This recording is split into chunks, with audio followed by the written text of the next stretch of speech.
ಎಲ್ಲರಿಗೂ ವಂದನೆಗಳು. ಪ್ರೀತಿಯ ದೇವರ ಮಕ್ಕಳೇ, ನಾವಿವತ್ತು ಕಲಿತುಕೊಳ್ಳುವಂತ ಪಾಠ ಏನು ಅಂತಂದ್ರೆ, ಕ್ರಿಸ್ತನನ್ನು ಎತ್ತಂತ ಮರಿಯಳಿಗೆ ದೇವರು ಕೊಟ್ಟಂತ ಆಶೀರ್ವಾದದ ಫಲವೇನು ಎಂಬುದಾಗಿ. ಮತ್ತೆ ಹೇಳ್ತಾ ಇದ್ದೀನಿ, ಕ್ರಿಸ್ತನನ್ನು ಎತ್ತ ಮರಿಯಳಿಗೆ ದೇವರು ಕೊಟ್ಟಂತ ಆಶೀರ್ವಾದದ ಫಲವೇನು ಎಂಬುದಾಗಿ. ಯಾಕೆ ಅಂತಂದ್ರೆ, ಇವತ್ತು ಪ್ರಪಂಚದಲ್ಲಿ ಹಲವಾರು ಜನಗಳು ದೇವರ ಹೆಸರುಗಳಲ್ಲಿ ಎಷ್ಟೋ ಗುಡಿಗಳನ್ನ, ಎಷ್ಟೋ ಗೋಪುರಗಳನ್ನ, ದೇವರ ಹೆಸರುಗಳಲ್ಲಿ ಎಷ್ಟೋ ಮಠಗಳನ್ನ, ಎಂತೆಂಥದೋ ಕಾರ್ಯಗಳನ್ನ ಮಾಡಿಕೊಂಡು ಅವರು ಆ ಒಂದು ಸೇವೆಗಳನ್ನ ಮಾಡ್ತಾರೆ. ಅಂದ್ರೆ ಯಾವ ರೀತಿಯಾಗಿ ಅಂದ್ರೆ ಅವರು ತಲೆ ಕೂದಲುಗಳನ್ನು ಕೊಡುವಂಥದ್ದು, ದೇವರಿಗೆ ಏನೋ ಕಾಣಿಕೆಗಳನ್ನ ಕೊಡುವಂಥದ್ದು, ಇವೆಲ್ಲವನ್ನ ಮಾಡ್ತಾ ಇದ್ದಾರೆ. ಇವೆಲ್ಲದರ ಹಿಂದೆ ಇರುವಂತ ಉದ್ದೇಶ ಏನು ಮನುಷ್ಯನದು ಅಂತ ಹೇಳಿ ನೋಡಿದ್ರೆ, ಮನುಷ್ಯನ ಟಾರ್ಗೆಟ್ ಒಂದೇ, ನಮ್ಮ ಅವಶ್ಯಕತೆಗಳು ತೀರ್ಬೇಕು. ನಮ್ಮ ಅವಶ್ಯಕತೆಗಳು ತೀರೋದಕ್ಕೋಸ್ಕರ ದೇವರಿಗೆ ಈ ರೀತಿಯಾಗಿ ನಾವು ಸೇವೆಯನ್ನ ಮಾಡಬೇಕು, ದೇವರನ್ನ ಈ ರೀತಿಯಾಗಿ ನಾವು ಮಹಿಮೆ ಪಡಿಸ್ಬೇಕು ಅಂತ ಹೇಳಿ ಮನುಷ್ಯನ ಮನಸ್ಸಿನಲ್ಲಿ ಇಟ್ಟುಕೊಂಡು ಅವನಿಗೆ ಇಷ್ಟ ಬಂದಂತ ರೀತಿಯಲ್ಲಿ ದೇವರಿಗೆ ಮಹಿಮೆ ಪಡಿಸ್ಬೇಕು ಅಂತ ಇವನಿಗೆ ಇಷ್ಟ ಬಂದಂತ ರೀತಿಯಲ್ಲಿ ಮಾಡ್ತಾ ಇರ್ತಾನೆ. ಆದ್ರೆ ದೇವರನ್ನ ಇಷ್ಟ ಪಡ್ತಾನ ಇಲ್ವಾ ಅದನ್ನ ಆಲೋಚನೆ ಮಾಡಲ್ಲ. ಈ ರೀತಿಯಾಗಿ ಲೋಕವೆಲ್ಲವೂ ಇದ್ದಾಗ ಕ್ರೈಸ್ತರು ಕೂಡ ಈ ರೀತಿಯಾಗಿ ಸ್ವಸ್ಥತಾ ಕೂಟಗಳು ಎಂಬುದಾಗಿ ಏರ್ಪಡಿಸಿಕೊಂಡು, ಸ್ವಸ್ಥತೆ ಸಭೆಗಳನ್ನಾಗಿ ಏರ್ಪಡಿಸಿಕೊಂಡು ಇವರು ಕೂಡ ದೇವರಿಗೆ ಯಾವ್ದಾವ್ದು ವಿಜ್ಞಾಪನೆಗಳನ್ನ ಇಡ್ತಾ, ದೇವರನ್ನ ಏನೇನೋ ಬೇಡ್ಕೊಳ್ತಾ, ದೇವರ ಮುಂದೆ ಎಷ್ಟೋ ಒಂದು ಆಸೆಗಳನ್ನ, ಅಂದ್ರೆ ಇವರಿಗಿರುವಂತ ಆಸೆಗಳನ್ನ ಹೇಳ್ತಾ ಇರ್ತಾರೆ. ಯಾಕೆ ಅಂತಂದ್ರೆ, ಮನುಷ್ಯನಿಗೆ ಅಂದ್ರೆ ಕ್ರೈಸ್ತರಿಗೆ ಒಂದು ಆಲೋಚನೆ ಇದೆ. ಅದೇನು ಅಂದ್ರೆ, ಈ ಲೋಕದಲ್ಲಿ ಅವರವರ ನಂಬಿಕೆಗಳಿಗಿಂತ ಇನ್ನೂ ಬಲವಾದಂತ ರೀತಿಯಲ್ಲಿ ನಂಬುತ್ತಾರೆ ಇವರು. ಯಾವ್ದನ್ನಂದ್ರೆ, ಯೇಸು ಕ್ರಿಸ್ತನ ನಂಬ್ಕೊಂಡ್ರೆ ಈ ಲೋಕದಲ್ಲಿ ಯಾವ ಸಮಸ್ಯೆಗಳು ಇರಲ್ಲ, ಯೇಸು ಕ್ರಿಸ್ತನ ನಂಬ್ಕೊಂಡ್ರೆ ಯಾವ ಕಷ್ಟಗಳು ಇರಲ್ಲ, ಯೇಸು ಕ್ರಿಸ್ತ ನಂಬ್ಕೊಂಡ್ರೆ ಎಲ್ಲವೂ ಕೂಡ ಪರಿಹಾರ ಆಗಿ ಹೋಗುತ್ತೆ ಎನ್ನುವಂಥದ್ದನ್ನ ಇವರು ಬಲವಾಗಿ ನಂಬಿ, ಬಲವಾದಂತ ರೀತಿಯಲ್ಲಿ ಪ್ರಾರ್ಥನೆ ಮಾಡುವಂಥದ್ದು, ಬಲವಾದಂತ ರೀತಿಯಲ್ಲಿ ಏನೋ ಇವರು ಅಜ್ಞಾನದ ರೀತಿಯಲ್ಲಿ ನಡ್ಕೊಳ್ಳುವಂಥದ್ದಾಗಿರ್ಬೋದು. ಯಾಕೆಂದ್ರೆ ಕ್ರೈಸ್ತರು ಕೂಡ ತಲೆ ಕೂದಲುಗಳನ್ನ ಬೋಳಿಸಿಕೊಳ್ಳುತ್ತಾ ಇರುವಂತ ಆಚಾರಗಳನ್ನ ಕೂಡ ಮಾಡ್ತಾ ಇದ್ದಾರೆ. ಇದನ್ನ ಮನಸ್ಸಿನಲ್ಲಿಟ್ಟುಕೊಳ್ಳಿ. ಇವೆಲ್ಲದರ ಹಿಂದೆ ಇರುವಂತ ಉದ್ದೇಶ ಏನು ಅಂದ್ರೆ, ಮನುಷ್ಯನು ಕೋರಿಕೊಳ್ಳುವಂತ ರೀತಿಯಲ್ಲಿ ಅವನ ಆಸೆಗಳು ಈಡೇರ್ಬೇಕು, ಅದೊಂದೇನೇನೆ ಅವನ ಉದ್ದೇಶ ಆಗಿರುವಂತ ಕಾರಣವೇ ಇವೆಲ್ಲವನ್ನ ಮಾಡ್ತಾನೆ. ಇಲ್ಲಿ ನಾವು ಗಮನಿಸಬೇಕು, ಯೇಸು ಕ್ರಿಸ್ತನನ್ನು ನಂಬ್ಕೊಂಡ್ರೆ ಈ ಭೌತಿಕವಾದಂತ ಆಶೀರ್ವಾದಗಳು ಬರುತ್ತೆ, ಯೇಸು ಕ್ರಿಸ್ತ ನಂಬ್ಕೊಂಡ್ರೆ ಈ ಭೂಮಿಯಲ್ಲಿ ಯಾವ ಕಷ್ಟವೇ ಇರೋದಿಲ್ಲ ಎಂಬುದಾಗಿ ಇವರು ಹೇಳ್ತಾ ಇದ್ದಾರೆ. ಅಂತ ಅಂದ್ರೆ, ಯೇಸು ಕ್ರಿಸ್ತನ ನಂಬ್ಕೊಳ್ಳುವಂತದ್ರಿಂದಲೇ ಮನುಷ್ಯನ ಈ ರೀತಿಯಾಗಿ ಸುಖವಾಗಿರ್ತಾರೆ ಅಂತ ಹೇಳಿ ಇವರ ಆಲೋಚನೆ ಪ್ರಕಾರವಾಗಿ ಆಲೋಚನೆ ಮಾಡುವಂತದ್ದಾದ್ರೆ, ಯೇಸು ಕ್ರಿಸ್ತನನ್ನ ಎತ್ತಿರುವಂತ, ಯೇಸು ಕ್ರಿಸ್ತನನ್ನ 9 ತಿಂಗಳು ಆಕೆ ಗರ್ಭದಲ್ಲಿಟ್ಟುಕೊಂಡು ಒತ್ತು ಎತ್ತಿರುವಂತ ಮರಿಯಳಿಗೆ ಇನ್ನೆಂತ ಆಶೀರ್ವಾದ ಇರಬೇಕು ಆಲೋಚನೆ ಮಾಡಿ. ಇನ್ನೆಂತ ಆಕೆಗೆ ಒಳ್ಳೇದು ಎನ್ನುವಂಥದ್ದು ಇರಬೇಕು, ಆಕೆ ಇನ್ನೆಂತ ಸುಖವಾಗಿರ್ಬೇಕು. ದೇವರು ನಮಗೆ ಆಶೀರ್ವಾದವನ್ನು ಮಾಡ್ತಾನೆ. ನಾವು ನಮ್ಮ ಕೋರಿಕೆಗಳನ್ನ ದೇವ್ರ ಮುಂದೆ ಇಟ್ಟಾಗ ದೇವರು ಅದನ್ನ ಈಡೇರಿಸ್ತಾನೆ. ದೇವರು ಅದನ್ನ ಈಡೇರಿಸಿರುವಂತ ಕಾರಣ ನಾವು ಸುಖವಾಗಿರ್ತೀವಿ ಅಂತ ಹೇಳಿ ಕ್ರೈಸ್ತರು ಇವತ್ತು ಅಂದ್ಕೊಳ್ತಾ ಇದ್ದಾರೆ. ಅಂದ್ರೆ, ಯೇಸು ಕ್ರಿಸ್ತನನ್ನ ನಂಬ್ಕೊಂಡ್ರೆ ಯಾವ ಒಂದು ಕಷ್ಟಗಳು ಇರಲ್ಲ ಎಂಬುದಾಗಿ ಇವ್ರು ಹೇಳ್ತಾ ಇದ್ದಾರೆ. ಅಂದ್ರೆ, ಯೇಸು ಕ್ರಿಸ್ತನನ್ನೇ ಎತ್ತಿರುವಂತ ಮರಿಯಳಿಗೆ ಇನ್ನೆಂತ ಮಟ್ಟಿಗೆ ಆಕೆ ಸುಖವಾಗಿರ್ಬೋದು, ಆಕೆಗೆ ಇನ್ನೆಂತ ಮಟ್ಟಿಗೆ ಆಕೆಗೆ ಆಶೀರ್ವಾದ ಎನ್ನುವಂಥದ್ದು ಇರ್ಬೋದು, ಆಲೋಚನೆ ಮಾಡಿ. ಯಾಕೆಂದ್ರೆ ಇವತ್ತು ಬೋಧಕರಾದಂಥವರು ಈ ಭೌತಿಕವಾದಂತ ವಿಚಾರಗಳಲ್ಲಿ ಬೋಧನೆಗಳನ್ನ ಮಾಡ್ತಾ, ಯೇಸು ಕ್ರಿಸ್ತನ ನಂಬ್ಕೊಂಡ್ರೆ ಭೌತಿಕವಾದಂತ ಕಾರ್ಯಗಳು, ನೀವು ಕೋರ್ಟ್ಗಳನ್ನ ಗೆಲ್ಬೇಕಾ, ಇಲ್ಲ ಮದುವೆ ಆಗ್ಬೇಕಾ, ಇಲ್ಲ ಮಕ್ಕಳಾಗ್ಬೇಕಾ, ಇಲ್ಲ ಯಾವ್ದಾದ್ರು ರೋಗಗಳು ಹೋಗ್ಬೇಕಾ, ಇಲ್ಲ ಕಷ್ಟಗಳು ತೀರ್ಬೇಕಾ, ಇಲ್ಲ ಸಾಲದ ಬಾಧೆಗಳು ನೀಗ್ಬೇಕಾ, ಹಾಗಿದ್ರೆ ಯೇಸು ಕ್ರಿಸ್ತನನ್ನು ನಂಬಿಕೊಳ್ಳಿ ಎಂಬುದಾಗಿ ಈ ಮಾತುಗಳನ್ನೆಲ್ಲವನ್ನು ಹೇಳ್ತಿರ್ತಾರೆ. ಈ ರೀತಿಯಾಗಿ ಕ್ರೈಸ್ತರು ಈ ಬೋಧನೆಗಳೆಲ್ಲ ಇದ್ದುಕೊಂಡು ಬೆಳವಣಿಗೆಯನ್ನ ಹೊಂದದೆ, ಅಂದ್ರೆ ಅವರ ನಂಬಿಕೆಯಿಂದ ನಂಬಿಕೆಗೆ ಮುಂದೆ ಸಾಗಿ ಹೋಗದಂತ ರೀತಿಯಲ್ಲಿ ಕ್ರೈಸ್ತರಾದಂಥವರು ಬಾಲ್ಯಾವಸ್ಥೆಯಲ್ಲೇ ಇದ್ದಂತ ರೀತಿಯಲ್ಲಿ ಇವರಿದ್ದಾರೆ. ಯಾವ ರೀತಿಯಾಗಿ ಅಂತ ಅಂದ್ರೆ, ಇವತ್ತು ಒಂದು ಚಿಕ್ಕ ಮಗು ಇದೆ, ಆ ಚಿಕ್ಕ ಮಗು ಒಂದು ಸಮಯದಲ್ಲಿ ತಾಯಿಯ ಗರ್ಭದಿಂದ ಬಂದಂತ ಸಮಯದಲ್ಲಿ ಮಲಗಿರುವಂತ ಪರಿಸ್ಥಿತಿ ಇರುತ್ತೆ. ನಂತರ ಅದು ಕೂತ್ಕೊಳ್ಳುತ್ತೆ, ಆನಂತರ ಅದು ತಟ್ಟಾಡ್ಕೊಂಡು ಓಡಾಡುವಂತ ರೀತಿಯಲ್ಲಿ ಆಗುತ್ತೆ, ಆನಂತರ ನೀಟಾಗಿ ಓಡಾಡುತ್ತೆ, ಆಮೇಲೆ ಬಲವಾಗಿ ಓಡುವಂತ ಪರಿಸ್ಥಿತಿಗೆ ಮಗು ಎನ್ನುವಂಥದ್ದು ಬೆಳೆಯುತ್ತೆ. ಇದು ಈ ರೀತಿಯಾಗಿರುವಂಥದ್ದು ಸರಿಯಾದಂತ ಕ್ರಮ. ಆದ್ರೆ 40 ವರ್ಷ ಆದ್ರೂ ಕೂಡ ಓಡಾಡದೆ ಇರುವಂತ ಪರಿಸ್ಥಿತಿ ಇದ್ರೆ, ಚಿಕ್ಕ ಮಗುವಿನ ರೀತಿಯಲ್ಲಿನೇ ಮಲಗಿಕೊಂಡು ತೊಟ್ಟಿಲಲ್ಲಿ ಇರ್ತಾ ಯಾವಾಗ್ಲೂ ಹಾಲನ್ನು ಕುಡಿತಾ ಇದ್ರೆ ಅದು ಯಾವ ರೀತಿಯಾಗಿ ಇರ್ತತೋ ಆ ರೀತಿಯಾಗಿ ಕ್ರೈಸ್ತರ ವಿಷಯದಲ್ಲೂ ಕೂಡ ನಂಬಿಕೆಗೆ ಬಂದ ಮೇಲೆ ಇವರು ಪರಿಪೂರ್ಣವಾದಂತ ನಂಬಿಕೆಯನ್ನು ಅರ್ಥ ಮಾಡಿಕೊಂಡು, ಪರಿಪೂರ್ಣವಾದಂತ ಜ್ಞಾನವನ್ನು ತಿಳಿದುಕೊಂಡು, ಇವ್ರ ನಂಬಿಕೆಯಲ್ಲಿ ಬಲಗೊಂಡು ದೇವರ ಜ್ಞಾನವನ್ನು ತುಂಬಿದಂತವರಾಗಿರ್ಬೇಕು ಇವರು. ಆದ್ರೆ ಇವರು ಬಾಲ್ಯಾವಸ್ಥೆಯಲ್ಲಿ ಇದಾರೆ ಅಂತ ಅಂದ್ರೆ ಯಾಕಂದ್ರೆ ಶರೀರ ಸಂಬಂಧವಾದಂತ ಬೋಧನೆಗಳನ್ನ ಕೇಳ್ತಾ ಇದ್ದಂತ ಸಮಯದಲ್ಲಿ ಶರೀರಕ್ಕೆ ಅವಶ್ಯಕವಾದಂತವುಗಳ ವಿಷಯದಲ್ಲಿ ಇವರು ದೇವರನ್ನ ನಂಬಿಕೊಳ್ಳುವಂತ ರೀತಿಯಲ್ಲಿ ಇವರು ಜೀವಿಸುವಂತ ಕಾರಣ ಅದರಲ್ಲೇ ಇದ್ದು ಹೋಗಿದ್ದಾರೆ. ಇವರು ಮುಂದಕ್ಕೆ ಬೆಳೆಯದಂತ ರೀತಿಯಲ್ಲಿ ಆ ವಿಷಯದಲ್ಲೇನೆ ಅವರು ಇದ್ದು ಹೋಗಿದ್ದಾರೆ. ಅಂದ್ರೆ ನಂಬಿಕೆಯಲ್ಲಿ ಇವರು ಬೆಳೀತಾ ಇಲ್ಲ. ಅದಕ್ಕೋಸ್ಕರವೇ ಈ ನಂಬಿಕೆಯ ವಿಷಯದಲ್ಲಿ ಅಂದ್ರೆ ದೇವರ ಜ್ಞಾನದ ವಿಷಯದಲ್ಲಿ ಪೌಲನು ಆತನು ಏನ್ ಮಾತನಾಡ್ತಾ ಇದ್ದಾನೋ ಈ ಒಂದು ಬೆಳವಣಿಗೆ ಹೊಂದುವುದರ ವಿಷಯದಲ್ಲಿ ಆತನ ಏನ್ ಮಾತನಾಡ್ತಾನೋ ಒಂದ್ಸರಿ ಎಫೆಸ ಪುಸ್ತಕ 4ನೇ 11ನೇ ವಚನ 12ನೇ ವಚನವನ್ನು ಗಮನಿಸಿ. ಎಫೆಸ 4:11-12. ಆತನು ಕೆಲವರನ್ನು ಅಪೊಸ್ತಲರನ್ನಾಗಿಯೂ ಕೆಲವರನ್ನ ಪ್ರವಾದಿಗಳನ್ನಾಗಿಯೂ ಕೆಲವರನ್ನ ಸೌವಾರ್ತಿಕರನ್ನಾಗಿಯೂ ಕೆಲವರನ್ನ ಸಭಾಪಾಲಕರನ್ನಾಗಿಯೂ ಉಪದೇಶಗಳನ್ನಾಗಿಯೂ ಅನುಗ್ರಹಿಸಿದನು. 12ನೇ ವಚನ. ಅಂದ್ರೆ ನಾವೆಲ್ಲರೂ ನಂಬಿಕೆಯಿಂದಲೂ ದೇವಕುಮಾರನ ವಿಷಯವಾದ ಎಷ್ಟನೇ ವಚನ ಅದು? ನಾವೆಲ್ಲರೂ ನಂಬಿಕೆಯಿಂದಲೂ ದೇವಕುಮಾರನ ವಿಷಯವಾದ ಜ್ಞಾನದಿಂದಲೂ ದೇವಕುಮಾರನ ವಿಷಯವಾದಂತ ಜ್ಞಾನದಿಂದಲೂ ನಂಬಿಕೆಯಿಂದಲೂ ಜ್ಞಾನದಿಂದಲೂ ಉಂಟಾಗುವಂತ ಐಕ್ಯವನ್ನ ಹೊಂದಿ ಪ್ರವೀಣತೆಗೆ ಬಂದವರಾಗಿ. ಗಮನಿಸಿ, ಜ್ಞಾನದ ವಿಷಯದಲ್ಲಿ ಪ್ರವೀಣತೆಗೆ ಬರಬೇಕು ಅಂತ ಹೇಳಿ ಇಲ್ಲಿ ಹೇಳ್ತಾ ಇದೆ ವಾಕ್ಯ. ಜ್ಞಾನಹೀನರಾಗಿದ್ರೆ ಈ ಭೌತಿಕವಾದಂತವುಗಳನ್ನೇ ನಂಬಿಕೊಳ್ತೀವಿ. ಜ್ಞಾನ ಇಲ್ದಲೇ ಇದ್ರೆ ಮುಂದೆ ಕ್ರಿಸ್ತನ ಪರಿಪೂರ್ಣತೆ ಎಂಬ ಪ್ರಮಾಣವನ್ನು ಮುಟ್ಟುವ ತನಕ. ಕ್ರಿಸ್ತನ ಪರಿಪೂರ್ಣತೆ ಎಂಬ ಪ್ರಮಾಣ ಅಂದ್ರೆ ಕ್ರೈಸ್ತರು ಯಾವ ರೀತಿಯಾಗಿರ್ಬೇಕು ಅನ್ನುವಂಥದ್ದಕ್ಕೆ ಒಂದು ಅಳತೆ ಇದೆ, ಒಂದು ಮೆಜರ್ಮೆಂಟ್ ಇದೆ, ಒಂದು ಅಳತೆ ಎನ್ನುವಂಥದ್ದಿದೆ. ಅದು ಕ್ರಿಸ್ತನ ಪರಿಪೂರ್ಣತೆ ಎನ್ನುವಂತ ಪ್ರಮಾಣ. ಕ್ರಿಸ್ತನು ಯಾವ ರೀತಿಯಾಗಿ ಪರಿಪೂರ್ಣವಾದಂತ ನಂಬಿಕೆಯಿಂದ, ಪರಿಪೂರ್ಣವಾದಂತ ಜ್ಞಾನದಿಂದ, ಪರಿಪೂರ್ಣವಾದಂತ ಆತನು ಪ್ರೀತಿಯಿಂದ ಇದನೋ ಆ ಒಂದು ಪ್ರೀತಿಯ ಮಟ್ಟಿಗೆ, ಆ ಒಂದು ನಂಬಿಕೆಯ ಮಟ್ಟಿಗೆ, ಆ ಒಂದು ಜ್ಞಾನದ ಮಟ್ಟಿಗೆ ಕ್ರೈಸ್ತರೆಲ್ಲರೂ ಕೂಡ ಬೆಳಿಬೇಕು. ಅಲ್ಲಿ ಒಂದು ಅಳತೆ ಇದೆ. ಅಂದ್ರೆ ಮನುಷ್ಯನ ಜ್ಞಾನಹೀನನಾಗೋಗಿದ್ದಾನೆ, ಈ ಪರಿಪೂರ್ಣವಾದಂತ ಜ್ಞಾನವನ್ನು ಬೇಕು. ಮತ್ತೆ ಇನ್ನೊಂದು ಮಾತನ್ನ ಗಮನಿಸಿ, ಎಫೆಸ ಪುಸ್ತಕ 4ನೇ 15ನೇ ವಚನವನ್ನ. ಪ್ರೀತಿಯಿಂದ ಸತ್ಯವನ್ನು ಅನುಸರಿಸುತ್ತಾ ಬೆಳಿಬೇಕಂತೆ.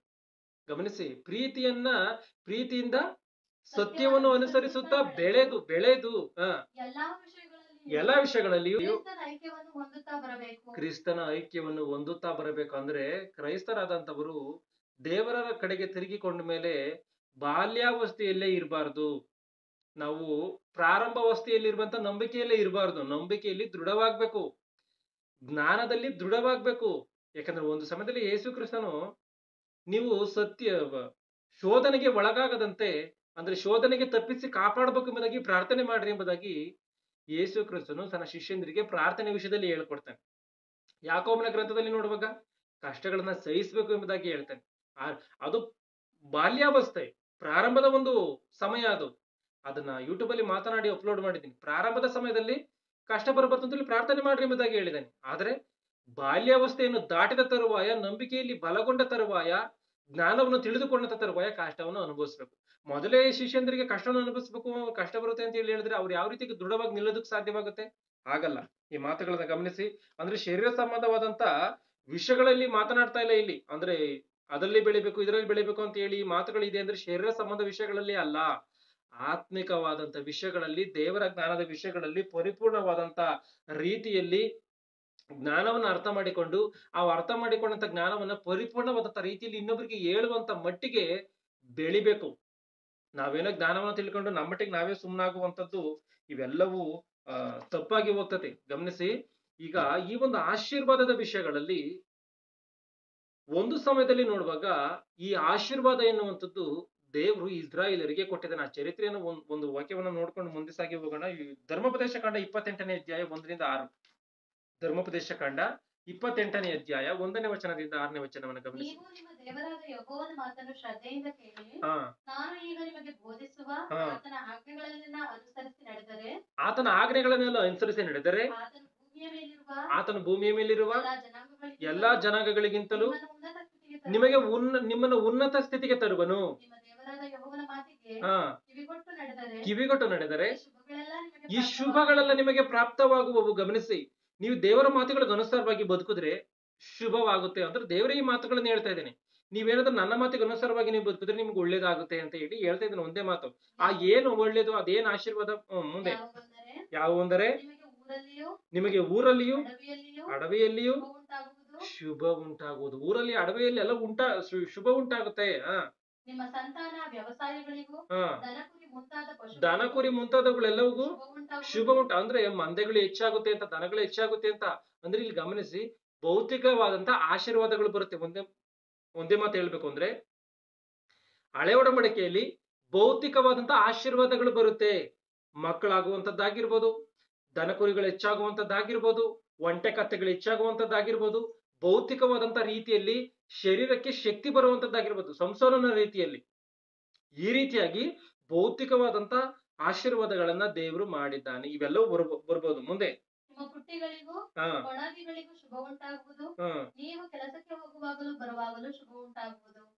ಗಮನಿಸಿ, ನೀವು ಕೆಲಸಕ್ಕೆ ಹೋಗ್ಲೂ ಬರುವಾಗ ಎಲ್ಲದರಲ್ಲೂ ಕೂಡ ಶುಭ ಉಂಟಾಗುತ್ತೆ ಎಂಬುದಾಗಿ ಹೇಳ್ತಾ ಇದ್ದೇನೆ.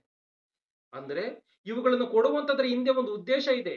ದೇವ್ರು ಏನಕ್ಕೆ ಭೌತಿಕವಾದಂತ ಆಶೀರ್ವಾದಗಳನ್ನ ಕೊಡ್ತಾ ಇದ್ದಾನೆ ಅಂತಂದ್ರೆ, ಇಸ್ರಾಯೇಲರನ್ನ ದೇವರು ತನ್ನ ಕಡೆಗೆ ತಿರುಗಿಸಿಕೊಳ್ಳುವಂತ ಉದ್ದೇಶದಿಂದ ಧರ್ಮಶಾಸ್ತ್ರವನ್ನ ಕೊಟ್ಟಂತ ಸಮಯದಲ್ಲಿ ಈ ಮಾತುಗಳನ್ನ ಆತನ ಹೇಳ್ತಾ ಇದ್ದಾನೆ. ಯಾಕಂದ್ರೆ ಯಾವ ರೀತಿಯಾಗಾದ್ರೂ ಇಸ್ರಾಯೇಲರನ್ನ ಕಾಪಾಡ್ಕೋಬೇಕು, ಅದು ದೇವರ ಆಲೋಚನೆ ಆಗಿರುವಂತ ಕಾರಣ ಈ ಮಾತುಗಳನ್ನ ಹೇಳಿದ್ದೇನೆ ಹೊರತು ಏನೋ ಇವ್ರಿಗೆ ಈ ಒಂದು ಆಶೀರ್ವಾದವನ್ನೇ ಕೊಡ್ಬೇಕೆನ್ನುವಂಥದ್ದೇ ಪ್ರಾಮುಖ್ಯ ಅಲ್ಲ ಇಲ್ಲಿ. ಗಮನಿಸಿ, ಯಾಕೆಂತಂದ್ರೆ ಈ ಶಾಶ್ವತವಾದಂಥದ್ದು ಅಲ್ವಲ್ಲ. ದೇವ್ರು ಕೊಡುವಂಥದ್ದು ಯಾವತ್ತೂ ಶಾಶ್ವತವಾಗಿರ್ತದೆ. ಅಂದ್ರೆ ಇವುಗಳನ್ನ ಇಲ್ಲಿ ಕೊಡುವಂತ ಉದ್ದೇಶ ಏನು ಅಂದ್ರೆ ಮನುಷ್ಯನನ್ನ ತನ್ನ ಕಡೆಗೆ ತೆಗೆದುಕೊಳ್ಬೇಕು. ಯಾಕಂದ್ರೆ ಹೊಸ ಒಡಂಬಡಿಕೆಯಲ್ಲಿ ಯೇಸು ಕ್ರಿಸ್ತನು ಬರುವುದಕ್ಕೆ ಈ ಭೂಮಿ ಮೇಲೆ ಪ್ರಾಮುಖ್ಯವಾದಂತ ಕಾರಣ ಮನುಷ್ಯನ ಪಾಪ ಪರಿಹಾರ ಮಾಡುವಂಥದ್ದು. ಆದ್ರೆ ಏನಕ್ಕಂತ ಅದ್ಭುತಗಳನ್ನ ಮಾಡ್ತಾನೆ, ದೇವರ ಕುಮಾರ ಅಂತ ಹೇಳಿ ಈತನ ಕಡೆಗೆ ತಿರುಗಿಸಿಕೊಳ್ಳುವುದಕ್ಕೆ, ಈತನನ್ನು ನಂಬಿಸುವುದಕ್ಕೆ, ಈತನ್ನ ದೇವರ ಕುಮಾರನೇ ಅಂತ ಹೇಳಿ ಮನುಷ್ಯರೆಲ್ಲರೂ ಕೂಡ ದೃಢವಾಗಿ ಇವ್ರು ನಂಬಬೇಕು. ಆ ರೀತಿಯಾಗಿ ನಂಬೋದಕ್ಕೋಸ್ಕರವೇ ಆ ಕಾರ್ಯಗಳನ್ನ ಮಾಡಿದ್ದೇನೆ. ಆ ರೀತಿಯಾಗಿ ಹಳೆ ಒಡಂಬಡಿಕೆಯಲ್ಲೂ ಕೂಡ ಇಂಥ ಒಂದು ಭೌತಿಕವಾದಂತ ದೇವರು ಆಶೀರ್ವಾದವನ್ನ ಕೊಡುವುದಕ್ಕೆ ಕಾರಣ. ಇದನ್ನ ಅರ್ಥ ಮಾಡ್ಕೊಳ್ಳಿ. ಇವತ್ತು ಕ್ರೈಸ್ತರಾದಂತವರು ಅಬ್ರಹಾಮನಿಗೆ ಬಂದಂತ ಆಶೀರ್ವಾದ, ಇಸಾಕನಿಗೆ ಬಂದಂತ ಆಶೀರ್ವಾದ ನಮಗೂ ಕೊಡು ಎಂಬುದಾಗಿ, ನಮಗೂ ಆಗುತ್ತೇನೋ ಎಂಬುದಾಗಿ ಕೇಳ್ತಾ ಇದಾರಲ್ಲ. ಆದ್ರೆ ಅವ್ರಿಗಿದ್ದಂತ ವಿಶ್ವಾಸಗಳು ಇವ್ರಿಗೆ ಇದೆಯಾ ಅಂತ ಹೇಳಿ ಪರಿಶೀಲನೆ ಮಾಡ್ಕೊಳ್ಳಲ್ಲ.